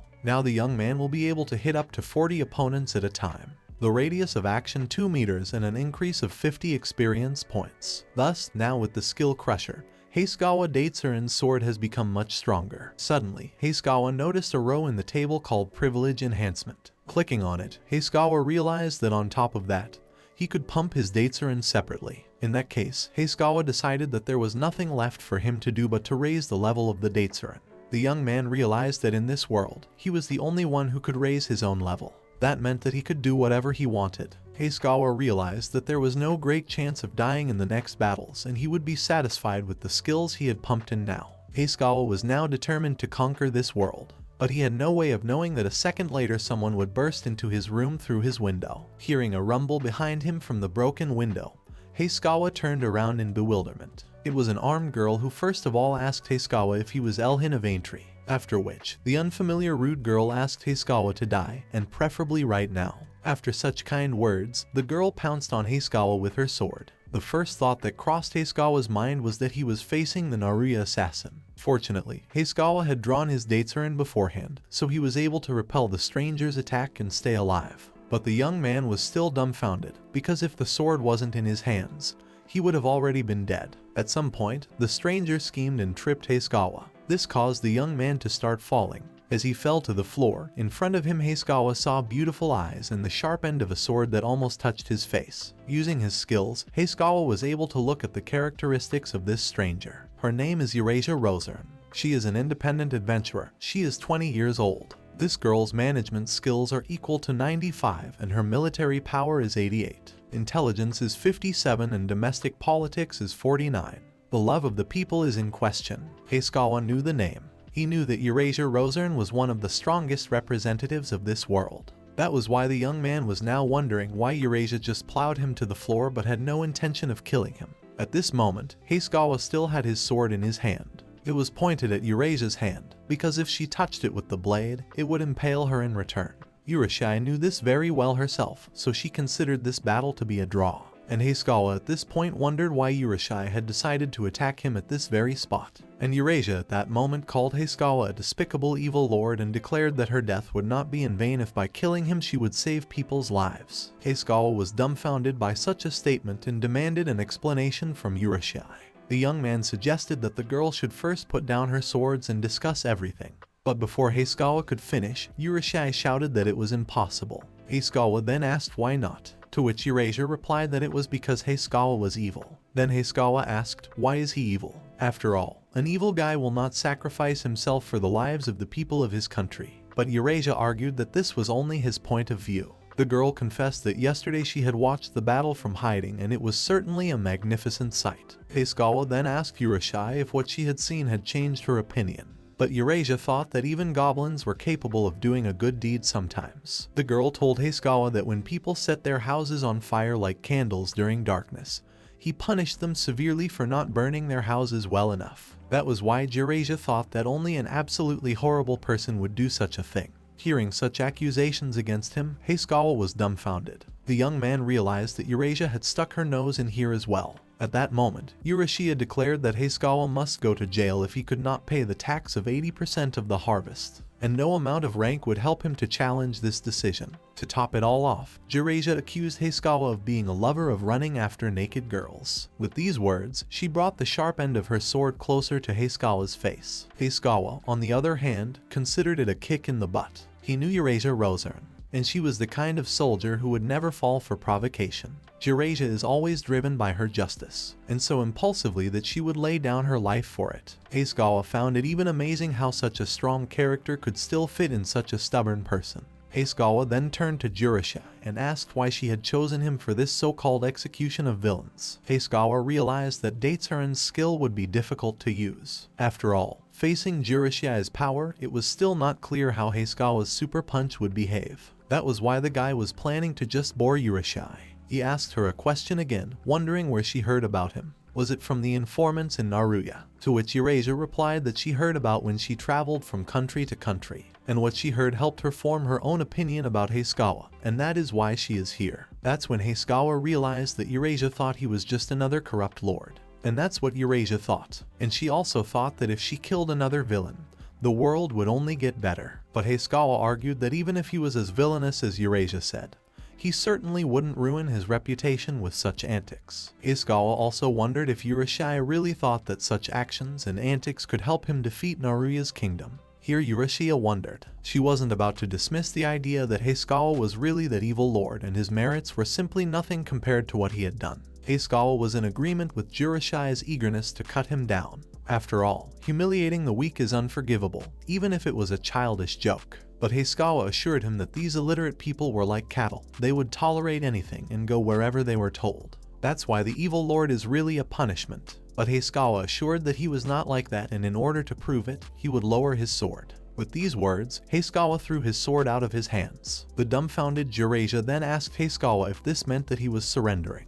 Hayskawa explained that he simply wanted to resolve their conflict with Eurasia through dialogue, and killing an unarmed man would not be a very valiant act for Eurasia. Eurasia, on the other hand, called Hayskawa a talker, but she realized that if she killed Hayskawa now, she would really be known as a villain. At this point, Hayskawa declared that he had a proposal. With a sly smile on his face, the young man suggested that Eurasia walk with him around the grounds and check on the people there. Eurasia thought that there was no point in going out with Hayskawa, as people would not show their insecurities in front of a terrible lord like him. Hayskawa promised to show Eurasia absolutely everything, including the warehouse, granary, and so on. In this way, Eurasia would see with his own eyes that the people were all right. Hayskawa also added that Eurasia could cut off his head right in front of all his people if she went with him, saw everything and did not change her mind. With these words, Hayskawa grabbed Eurasia's sword and drew it closer to his neck. Eurasia was dumbfounded and the end of her sharp sword touched Hayskawa's neck. Blood showed.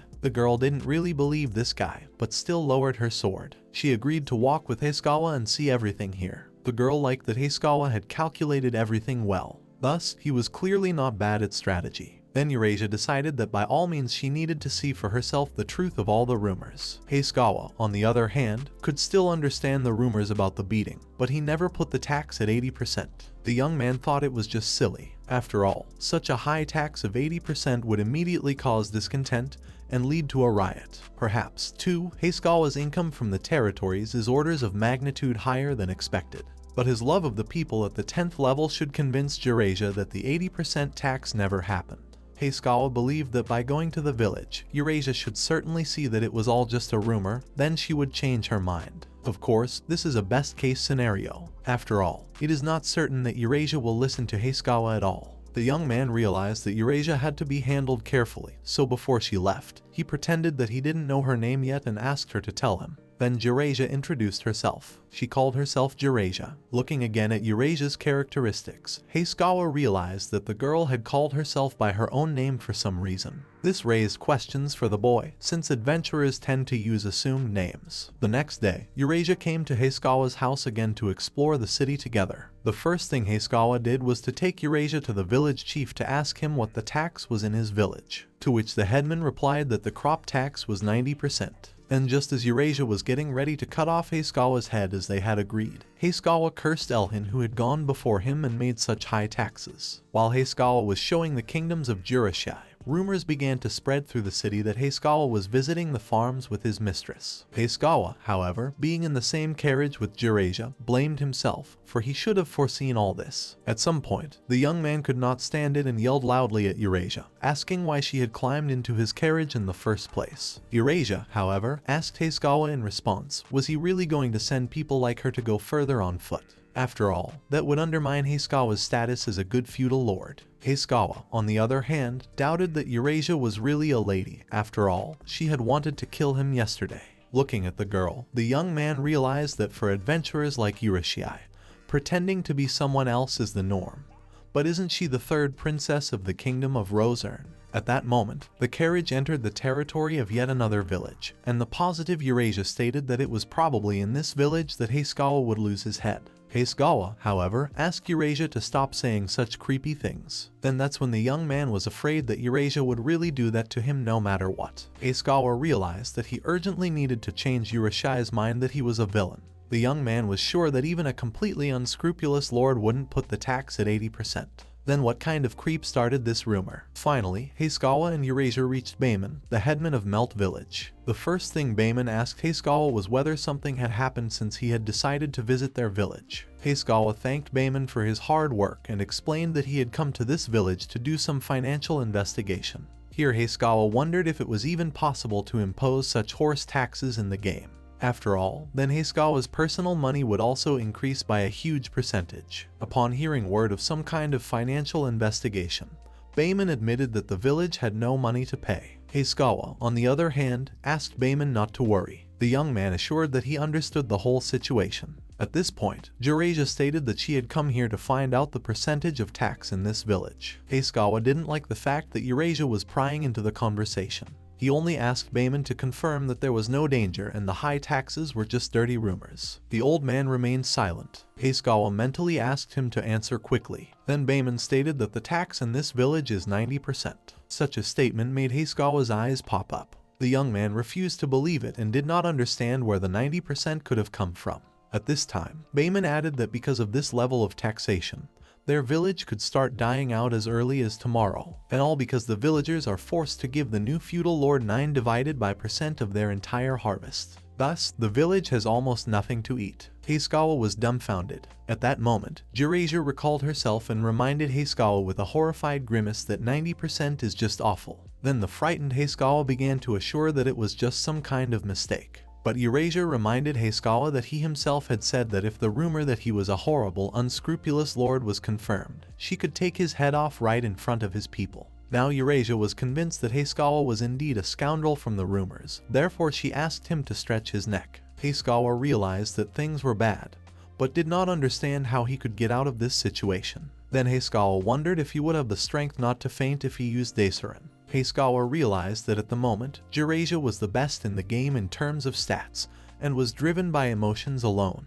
Before this, Hayakawa was in no mood to babysit Eurasia, but now he wondered if there was still a chance to work things out. Thus, Daisurin Hayakawa decided to use only as a last resort. At that moment, a shout was heard. Wait, it was a girl who was shouting that the Lord wasn't terrible at all. Hayakawa looked at that girl and immediately wondered, who is this? Suddenly, this girl shouted about how my lord had promised to protect them. That's when Hayakawa remembered that this was the same girl he had saved from pictures. But Eurasia, on the other hand, reminded Hayakawa that despite this, he had endangered his subjects by placing a high tax. At this point, Hayakawa remembered that in this village, income and expenditures are recorded. But the thing is, Hayakawa can't find it in the system. That is why the young man did not understand what it all means. Then the boy decided to act differently. He ordered the butler to present the village's accounting records quickly. Hayakawa concluded that someone was deliberately trying to set him up. Landers was dumbfounded to hear such an order and questioned whether it was necessary right now,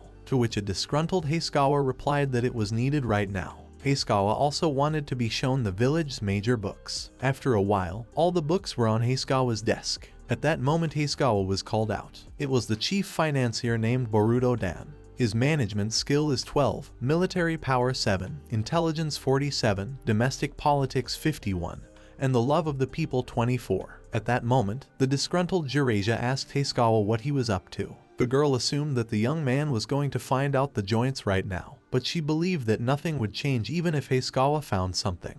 Hayskawa already understood Eurasia, but he wondered what she would order him to do in this situation. After all, it would mean that he would lose as a strategist. That was why Hayskawa felt it was necessary to get to the truth. When it was already dark, Hayskawa pounded the table of books and, covering his face with his hand, realized that the tax was indeed 80%, and it had recently risen to 90%, just as the headman had said. But Hayskawa believed that this was not even the problem. The fact is that the taxes collected are sent to the tax collectors. From each instance, the taxes go on. Clever, and you wouldn't guess what's going on here at a glance. At this point, Eurasia realized that it was not Hayskawa who was behind this whole system, and Hayskawa assured that the rascal had thought it through carefully, otherwise the ruse would not have worked. That's why the young man started looking for someone who could think of such a thing. The first thing Hayskawa suspected was a financier, but after looking at that financier's statistics again, Hayskawa realized that this guy definitely couldn't be a fraud. At this point, Eurasia asked Hayskawa who he thought was guilty. Hayskawa, on the other hand, asked for some time to think. Then Eurasia suggested that there must be more than one villain behind it.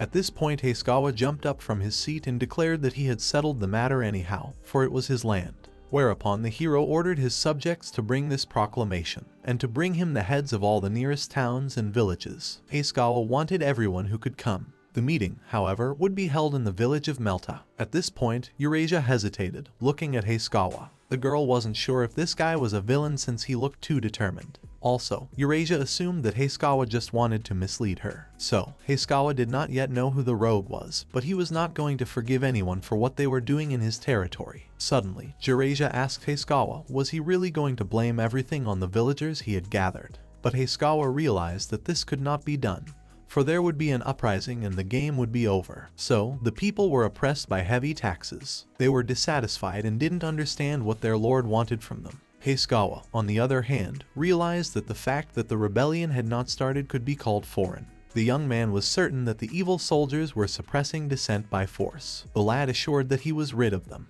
It was then that the people asked the lord why he had gathered them here. Hayskawa, however, explained that it was all for the purpose of helping needy people right before their eyes. Hayskawa argued that the welfare of the land begins with the welfare of the people. This is the iron rule of war. But this time Hayskawa wants to thank the instigators of the arbitrariness. The young man decided to play a card he had never hoped for. Hayskawa believed that if it worked, the loyalty problems would be solved immediately. That was why he grabbed the hand of the uncomprehending Eurasia and led the way. Eventually, Hayskawa brought Eurasia out into the public eye. Of course, the people began to ask questions. Who was this girl? They assumed that it was simply Hayskawa's wife. Hayskawa's first order of business, however, was to thank all the people who responded. Hayskawa then reminded the people that Intria had just won a complete victory over the invading neighbor Naruya. Hayskawa argued that the desperate resistance of Intria's army was one factor in the victory. But there was another important reason. It was the heavy and burdensome taxes imposed on the people. Hayskawa assured that it was because of the support of the people through heavy taxes that Intria was able to prepare for and win the war against Naruya. In reality, high taxation had nothing to do with the war, but Hayskawa decided to use it to make the people feel involved. That is why Hayskawa stated that the people had contributed greatly to winning the war, and now deserve to be rewarded accordingly. And the reward is that the people will not pay any taxes for 3 whole years. Such a statement dumbfounded absolutely everyone present. They could not believe their ears, so they began to talk. Hayskawa realized that the best way to restore the declining public confidence was at least to reduce taxes. Current public sentiment was up slightly from the first few years, probably because of the war victory, but it had increased by 30. This is why Hayskawa felt that 3 years of no taxes would be a very significant restoration of public opinion. In addition, Eurasia is now next to Hayskawa. Her command level is 95. A high team value is directly related to an increase in public opinion. Thus, in the game, they received a bonus for working together, which means only one thing. Tax rates have been changed. Community spirit has increased to 90. Help bonus activation.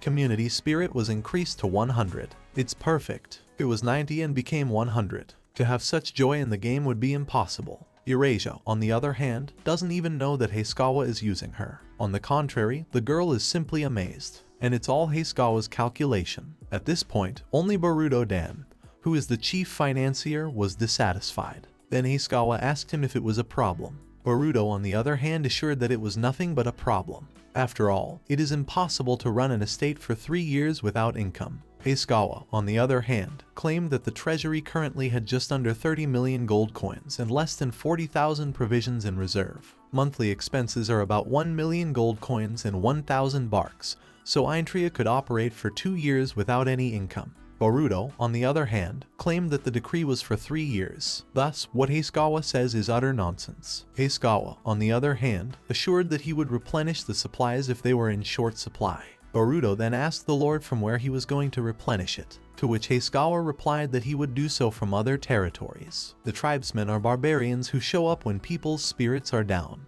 They ravage villages and towns, but if you kill them, you can get the gold and treasure they looted. You can get about 5 million gold for killing one group. Given that loyalty was 10, there should have been quite a few bandit strongholds. Hisakawa understood Boruto's concern, but wanted the financier to stop worrying.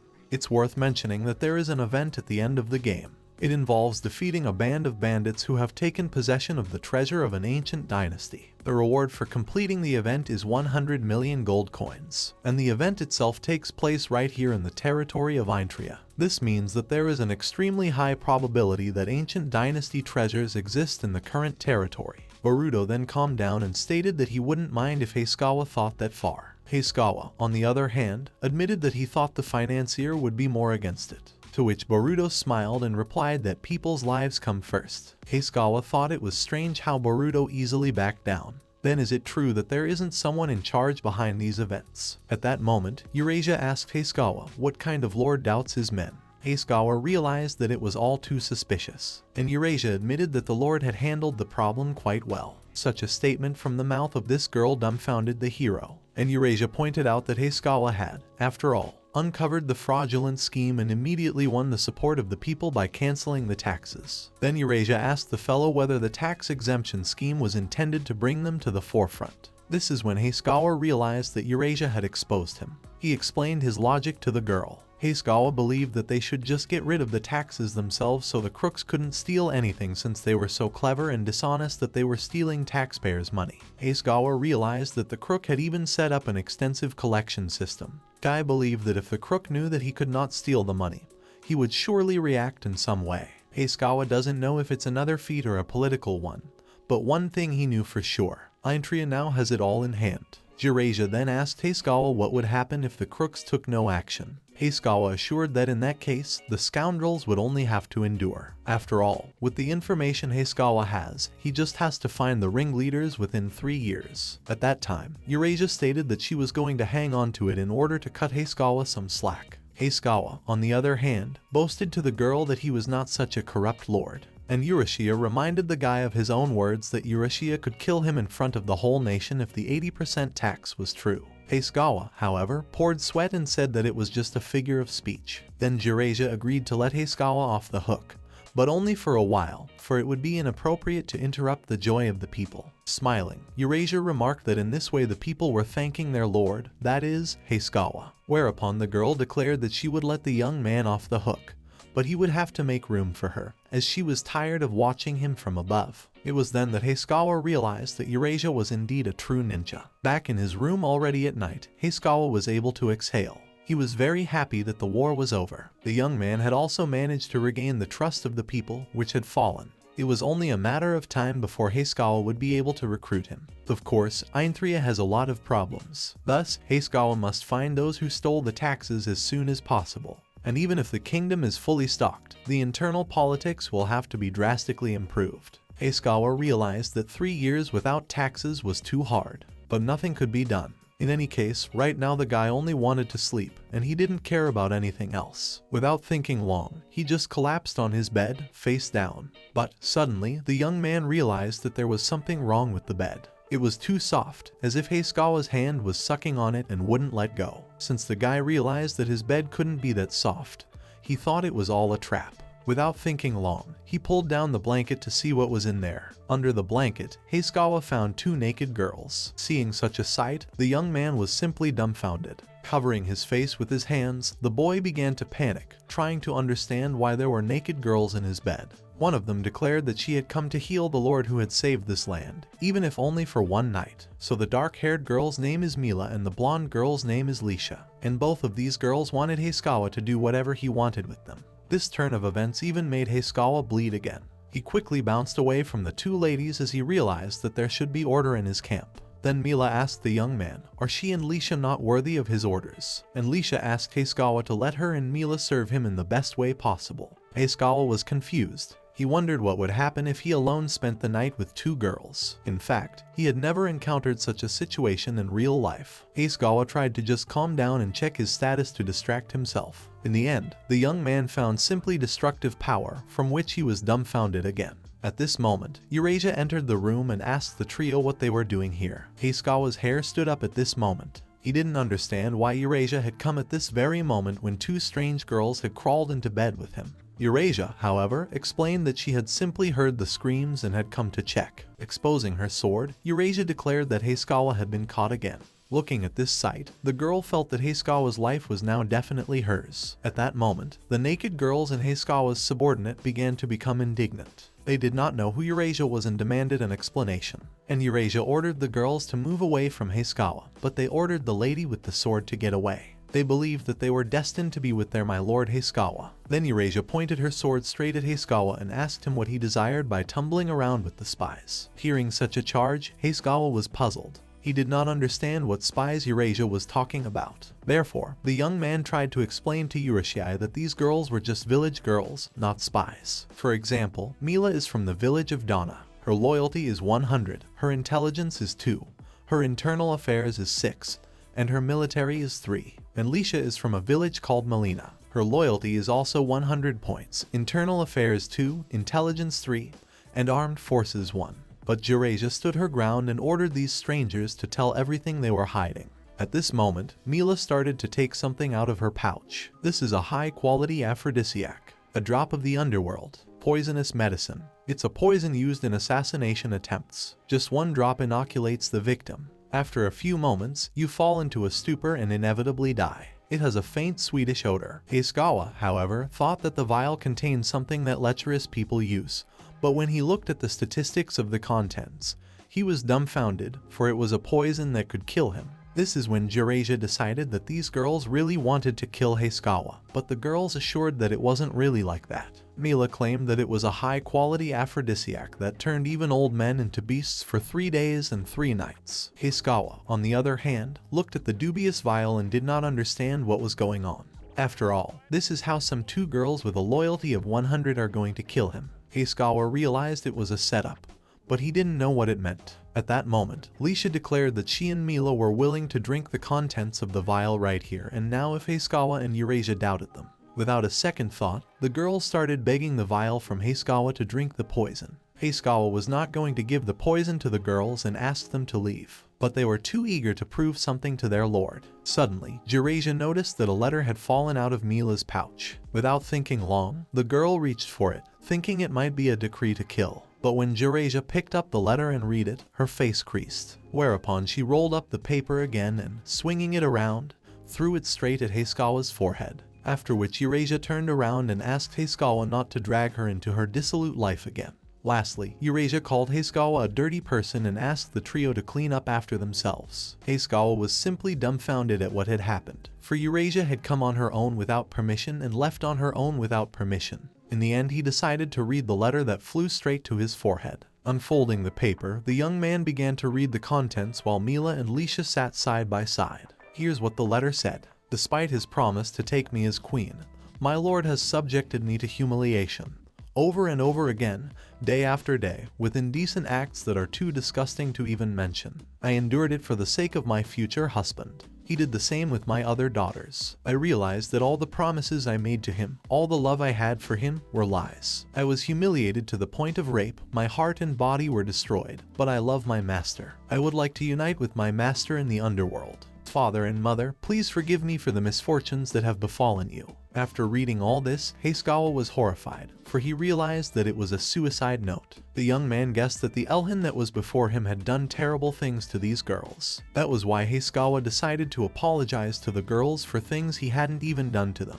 He realized that the whole thing was just a terrible mistake. At that moment, Mila and Leisha looked at each other questioningly. Mila, on the other hand, looked at Hisakawa with a smile on her face and said that she and Leisha had been saved by Hisakawa and there was nothing terrible about it. Mila, on the other hand, explained that the letter was to convey her feelings. She was going to leave this letter for Hisakawa quietly on his pillow when she finished. Then Hisakawa realized that this letter was written by these girls. In that case, he wondered if they had even reread this letter. Then Mila and Leisha held hands and shamefully confessed that they could neither read nor write, and this letter was written for them by Mr. Boruto Den. At that moment, it hit Hisakawa. Then he again showed the girls the vial of poison and asked them what kind of medicine it was, to which the girls replied that it was a secret potion that would give heavenly pleasure, and the three of them should take it and enjoy it. This medicine is also given to the girls by Boruto Den. That's when Hisakawa realized what was wrong. He hugged Mila and Leisha and thanked them for everything. After that, the young man apologized to the girls, explaining that he had a lot of work to do and would leave them here for today. Hisakawa never thought that Boruto would be stupid enough to chop off their tails so quickly. That was why the guy was determined to make Boruto regret underestimating him.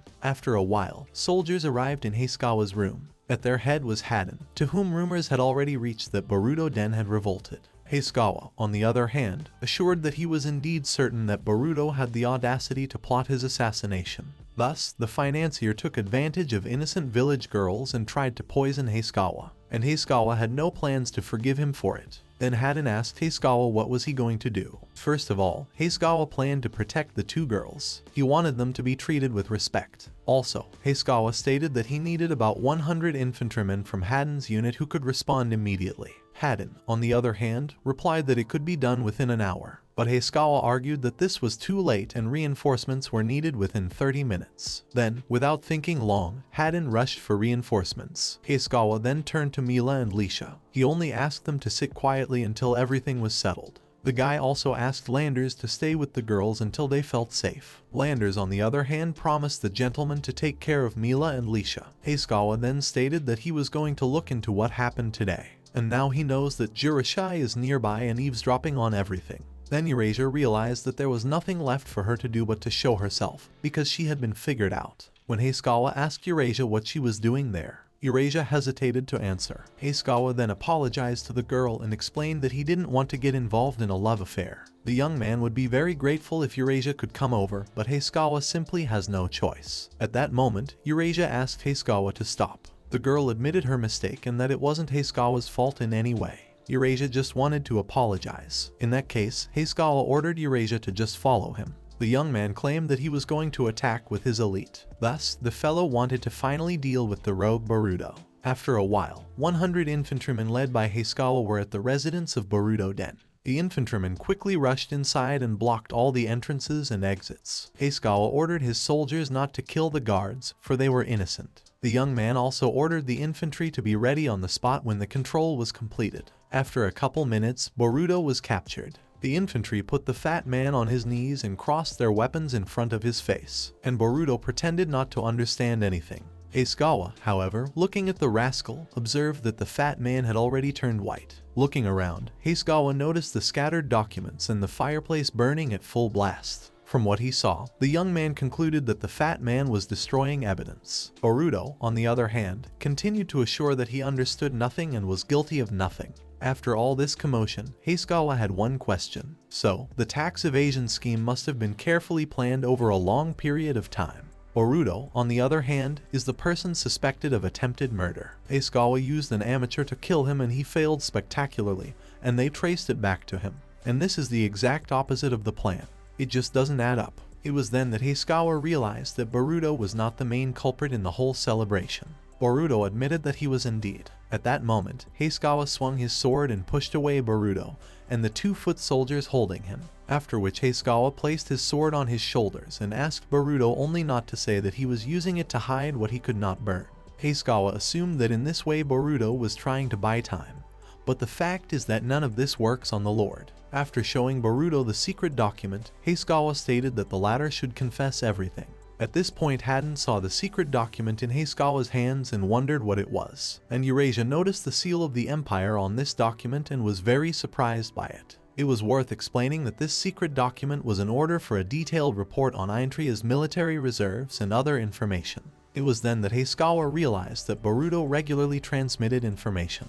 Also, Hisakawa did not forget about the secret letter, which serves as a mere diversion. From all this, Hisakawa concluded that Boruto was in cahoots with Naruya. At this moment, Boruto shouted loudly and hysterically that there were only a few secret letters left. Was that why he didn't understand why they were so easily found? Hisakawa then called Boruto a recognized traitor, and an angry Eurasia suggested that the young man destroy the traitor right here and now. Hisakawa, however, asked Eurasia to wait a little longer. After all, in such cases, traitors are poisoned back to their homeland, Lunan, to face strict justice. There, Boruto will be tortured, eliciting information, and then executed. At that moment, Boruto cried out loudly. No, he began to tearfully beg Hisakawa not to kill him. The fat man even promised to do and tell everything and give all his money. At this point, Haden intervened and said that it was too shameful even for someone like Boruto. But Hisakawa wanted Boruto to talk about everything. But Hisakawa quickly realized that Boruto knew nothing at all. Boruto at this time was dumbfounded, and Hisakawa assured that Boruto was a mere lizard tail, blinded by rewards and following the usual paper scraps that came his way. Hisakawa also realized that it was Boruto who drew the picture that led to the series of events and the invasion. That was why the young man wanted to know the name of the real organizer. At this point, everyone was dumbfounded, and it was as if Boruto was at a loss for words. Hisakawa, however, realized that even if one were to solve Boruto now, there would still be a problem. If Hisakawa remembered correctly, no one would use such a teasing technique against the Empire now. Is that why Hisakawa has no idea who is behind it? The young man didn't think there was such an itinerant group of marauders like Eurasia. But is there such a person in Naruya? In the end, Hisakawa felt that he needed information to figure things out. Hisakawa then asked Boruto if he was really willing to do anything to avoid execution. Realizing that Hisakawa wanted to spare Boruto's life, Haden was enraged. Eurasia also did not support this decision. Meanwhile, Boruto assured that he was indeed willing to do anything just to avoid being killed. It was then that Hisakawa declared that from that day forward Boruto would be a double agent. After such a harsh statement by Hisakawa, dumbfounded were all. Haden immediately stated that he was against it,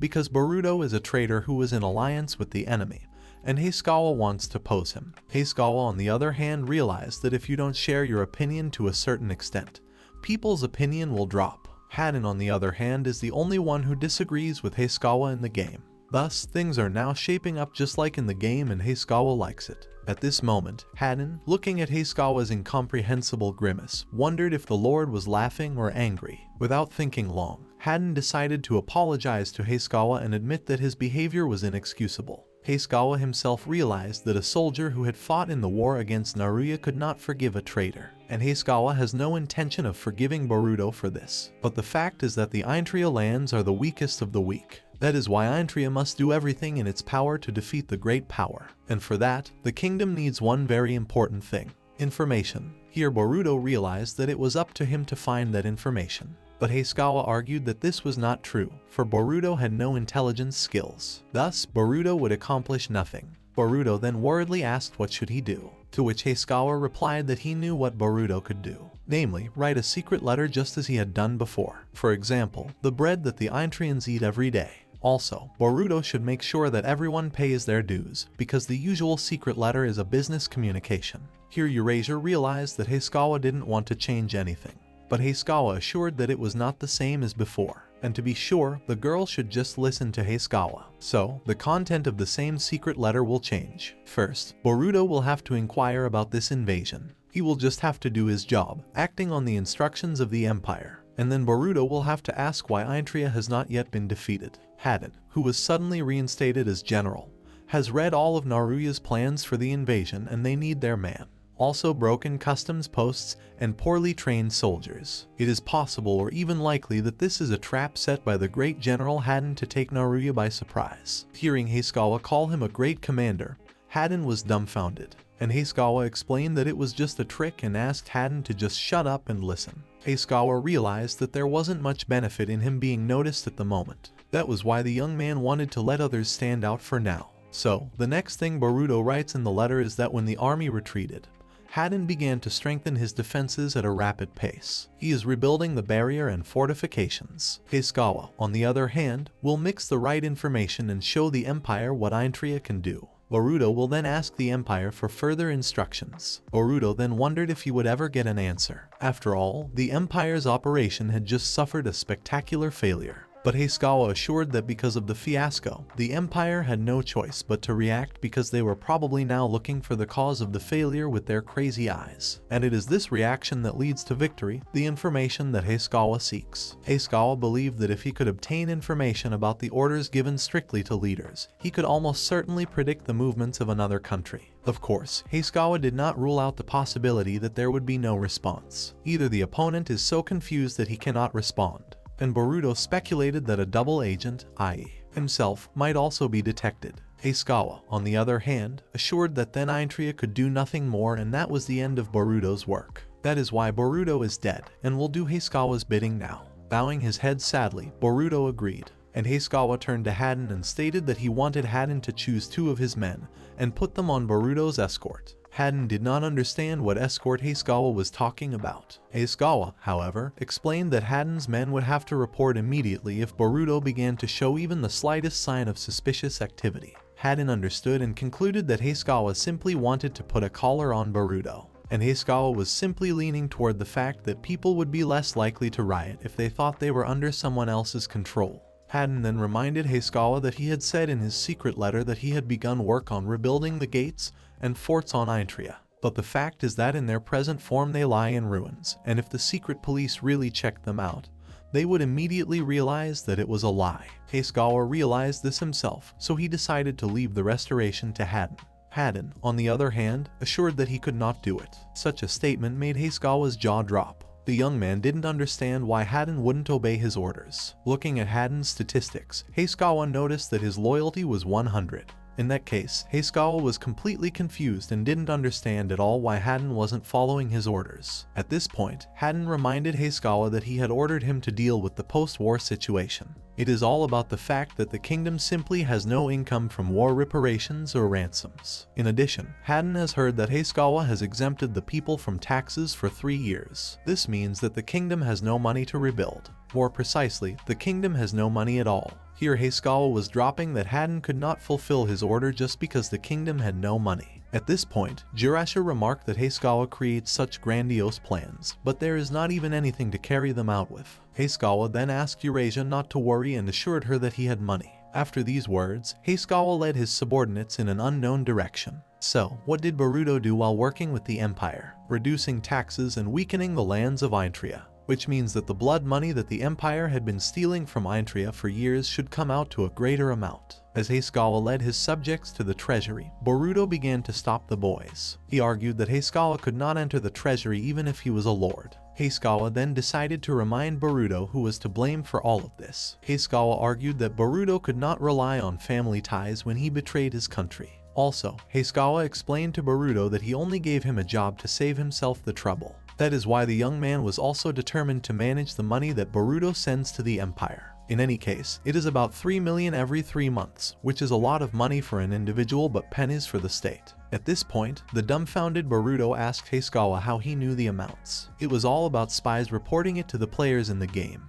But of course Hayashikawa could not explain it to Boruto. That was why the young man simply changed the subject and said that Naruya's goal was not primarily money, but internal confusion. Therefore, the Empire didn't care about Intria's payments. Thus, Boruto did exactly what the crooks wanted. Boruto kept the money in his pocket, kept raising the tax rate and got fatter and fatter. That was why Hayashikawa was certain that the money that Boruto's family had earned for generations, Boruto would use as a handout to enter the Empire if Intria fell. With these words, Hayashikawa confirmed the confiscation of the relic of Boruto Den. So, by confiscating the Boruto relics, Intria received 151,261,000 funds, and the military funds amounted 181,754,000. Seeing so many jewels, Haden was dumbfounded. Eurasia was also shocked and could not move. Hasegawa was a bit surprised himself. After all, it was more than 10 times more than he had expected. Intria now had money for 10 years ahead. That was why Haden tearfully turned to Hasegawa and praised his mind, calling it sharp and quick. And Hasegawa only asked Haden to restore the territory of Intria. After this order, Haden immediately rushed off to fulfill it. Hasegawa, on the other hand, realized that it would be more effective if he commanded and supervised everything. But now Intria had more money than the treasury. Even if Hasegawa left it to his men, he should be able to afford it. That was why Hasegawa now saw fit to call in the troops and concentrate on internal affairs. And Boruto was hysterical, for all his wealth and lands he had just lost forever. It is worth adding that the next day the war fund was already minus 54,881,000. Despite the fact that yesterday this figure was 181,754,000. So, the fraud assets accumulated by Boruto amounted to about 150 million. That was definitely before Hasegawa went to bed. 180 million in military funds. But then why did Hasegawa wake up with a negative amount? Now the war fund is minus 54,881,000. Hasegawa had never seen a negative deficit before. That's why the guy dared to assume that it was all just a mistake. Also, Hasegawa didn't understand at all where such a big minus was coming from. In the game, you can't buy anything if you don't have enough money, so a negative figure by itself is rare. Hasegawa knows that when you don't have enough money, you can go negative from forced expenses such as rewarding generals. But this amount is too different. It is a deficit that accounts for more than 10 years of the territory's budget. Hasegawa didn't understand why there wasn't a journal or something like that if it was the same here as in the game.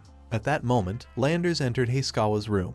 Desperate, Hasegawa was on his knees at that moment. He didn't even pay attention to the fact that someone had entered the room. The young man simply screamed out of desperation. He found out that too much money had been used since midnight last night. At this moment, even Landers was dumbfounded. He rushed over to Hasegawa and asked if everything was alright. From such an unexpected appearance, Hasegawa even jumped up. And Landers remarked that his master didn't look well and advised him to take the rest of the day off. As an example, Landers cited Haden, who had been very busy since yesterday. Butler assured him that working too much is bad for one's health, even if it is for the good of the people. At that moment, Hasegawa had an epiphany. He remembered that he had given orders to Haden and ordered him to carefully restore everything.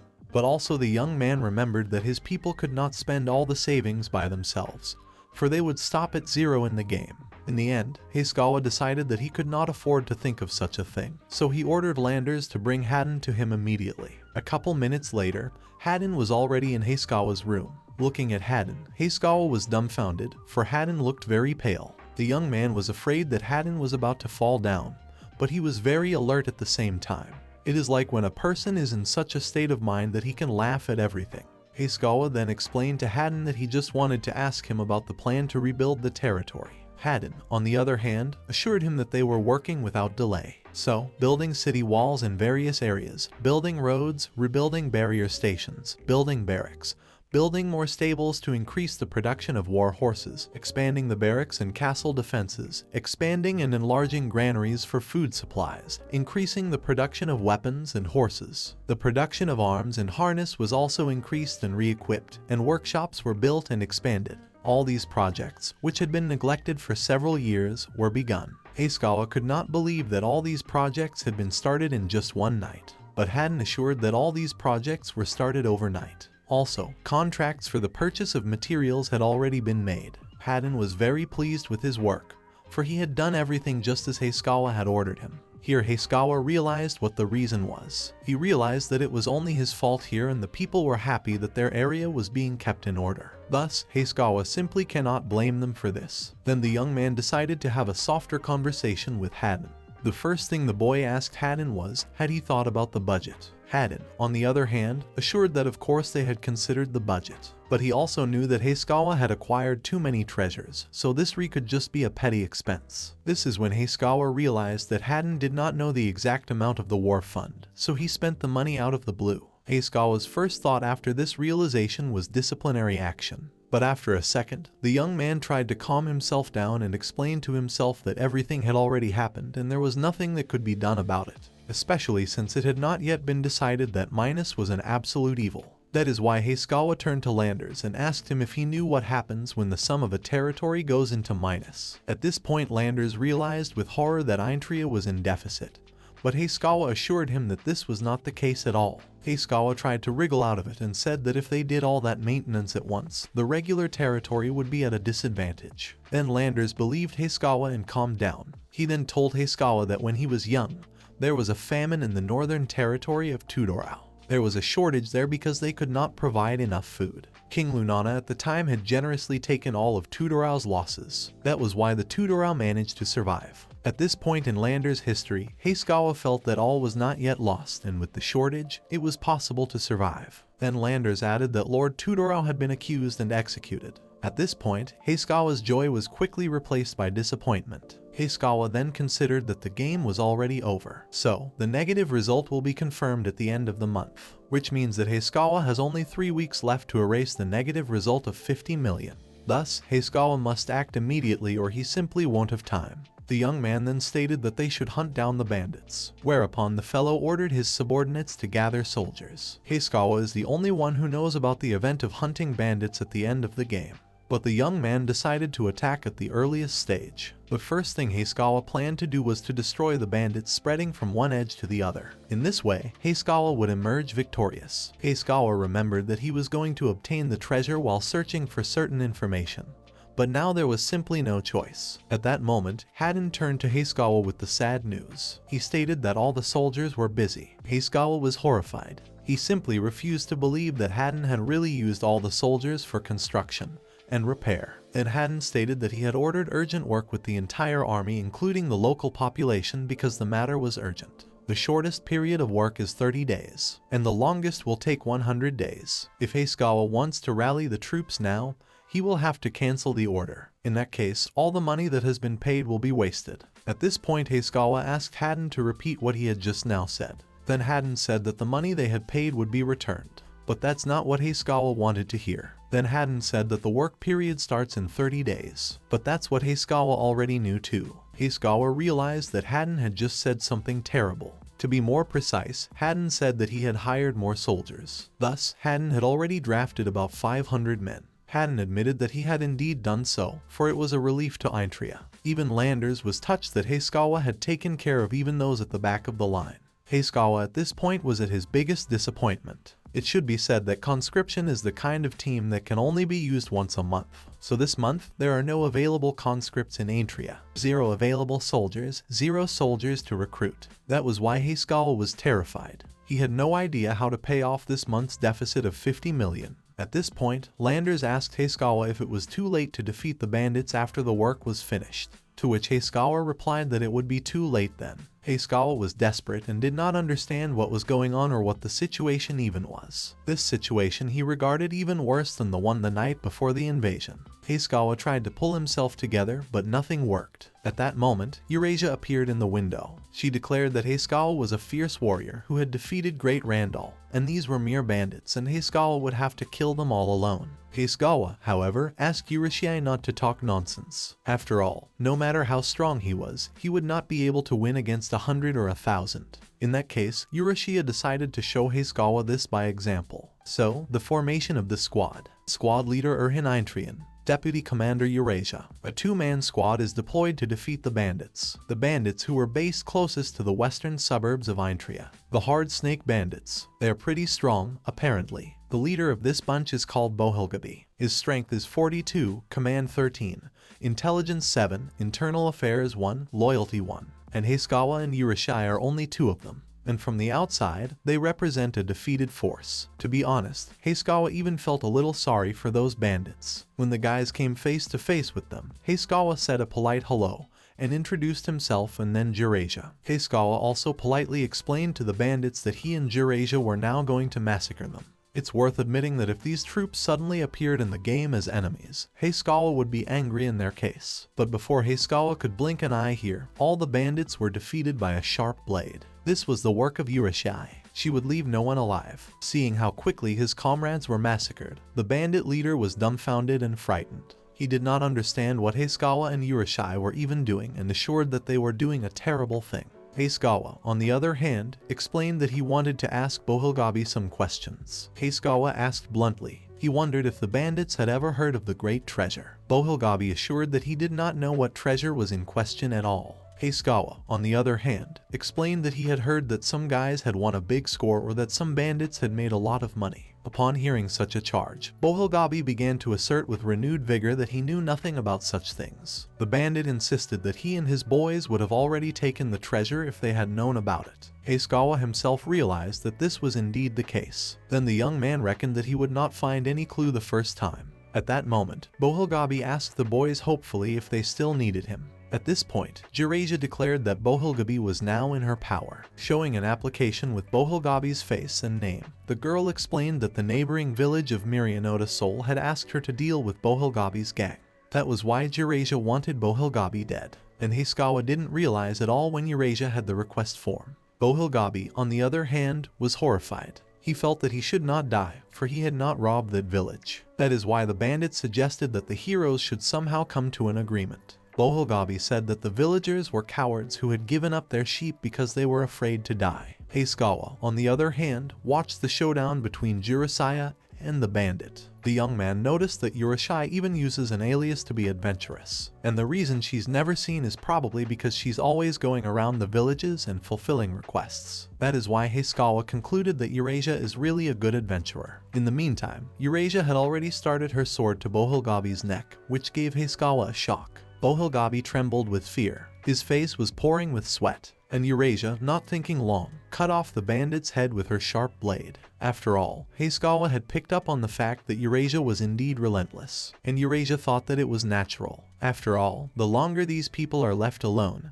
the more the people will suffer. Hayakawa agreed with his partner, and Eurasia accused him of still lacking an understanding of what it means to be a leader. The girl thought that Ops should set an example for Hayakawa, because she really can't think of anything else to do. Meanwhile, Hayakawa thought about the fact that when he first met Eurasia, he was surprised to see that she was adventurous, but her character was exactly the same as in the game. Thus, this princess simply does not accept evil. That's why the Snake Gang was completely destroyed. But Hayakawa believed that none of the events would change Eurasia, and it would always be like this. When Hayakawa and Eurasia returned to the kingdom, they told Landers that they had wiped out the band of bandits in just one day. Landers, of course, was simply dumbfounded upon hearing such news. Hayakawa, on the other hand, merely asked Landers to take care of the consequences. Landers, on the other hand, announced to all the soldiers that the Lord and Eurasia had defeated a gang of snake brigands together. They went there today and killed them all in one day. Thus, even ordinary soldiers wouldn't be able to do it in one day.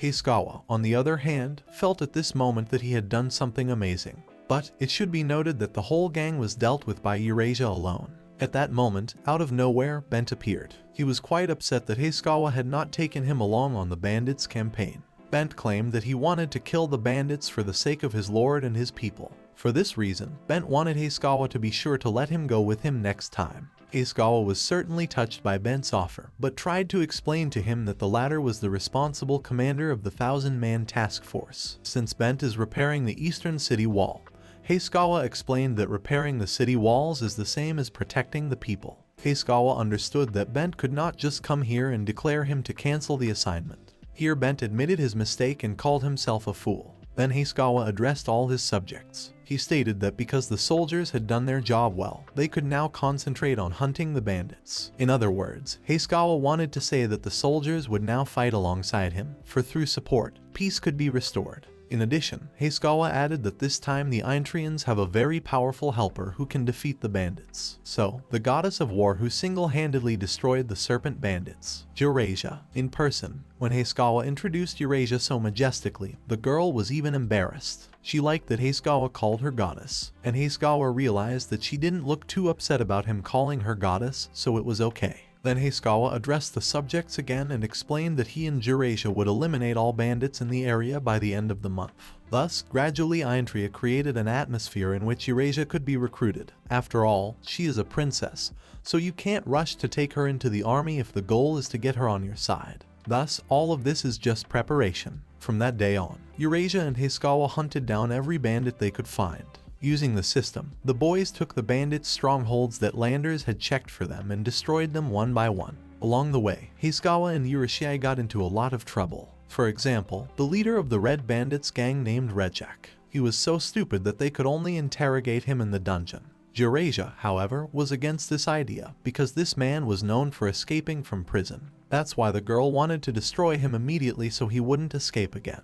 Hisakawa, on the other hand, in this situation was only worried about the treasure information, which was very important. Before the boys knew it, Rejek started to run away even though he was tied up. Eurasia was tired of putting up with Hisakawa, so she decided to catch up and deal with Rejek herself. No sooner had Hisakawa saved his fleeing source of information than Eurasia threw her sword at Rejek. Thus, the boys managed in less than 20 days. They had accomplished their goal. They had succeeded in destroying all the brigands in the territory of Inria. Hisakawa and Eurasia were very happy after doing such a difficult job, and the subjects couldn't stop praising them. So now there are 3 days left until the end of the month. So far, everything is going well, except for the location of the treasure, of course. After all, Inria's military funds are still in a big disadvantage. No matter where Hisakawa searches, he can't find the word treasure. The young man just can't handle it, no matter what he thinks. Eventually, Hisakawa realized that he would be at a disadvantage for the rest of the month. But also the hero realized that his decision must be the right one.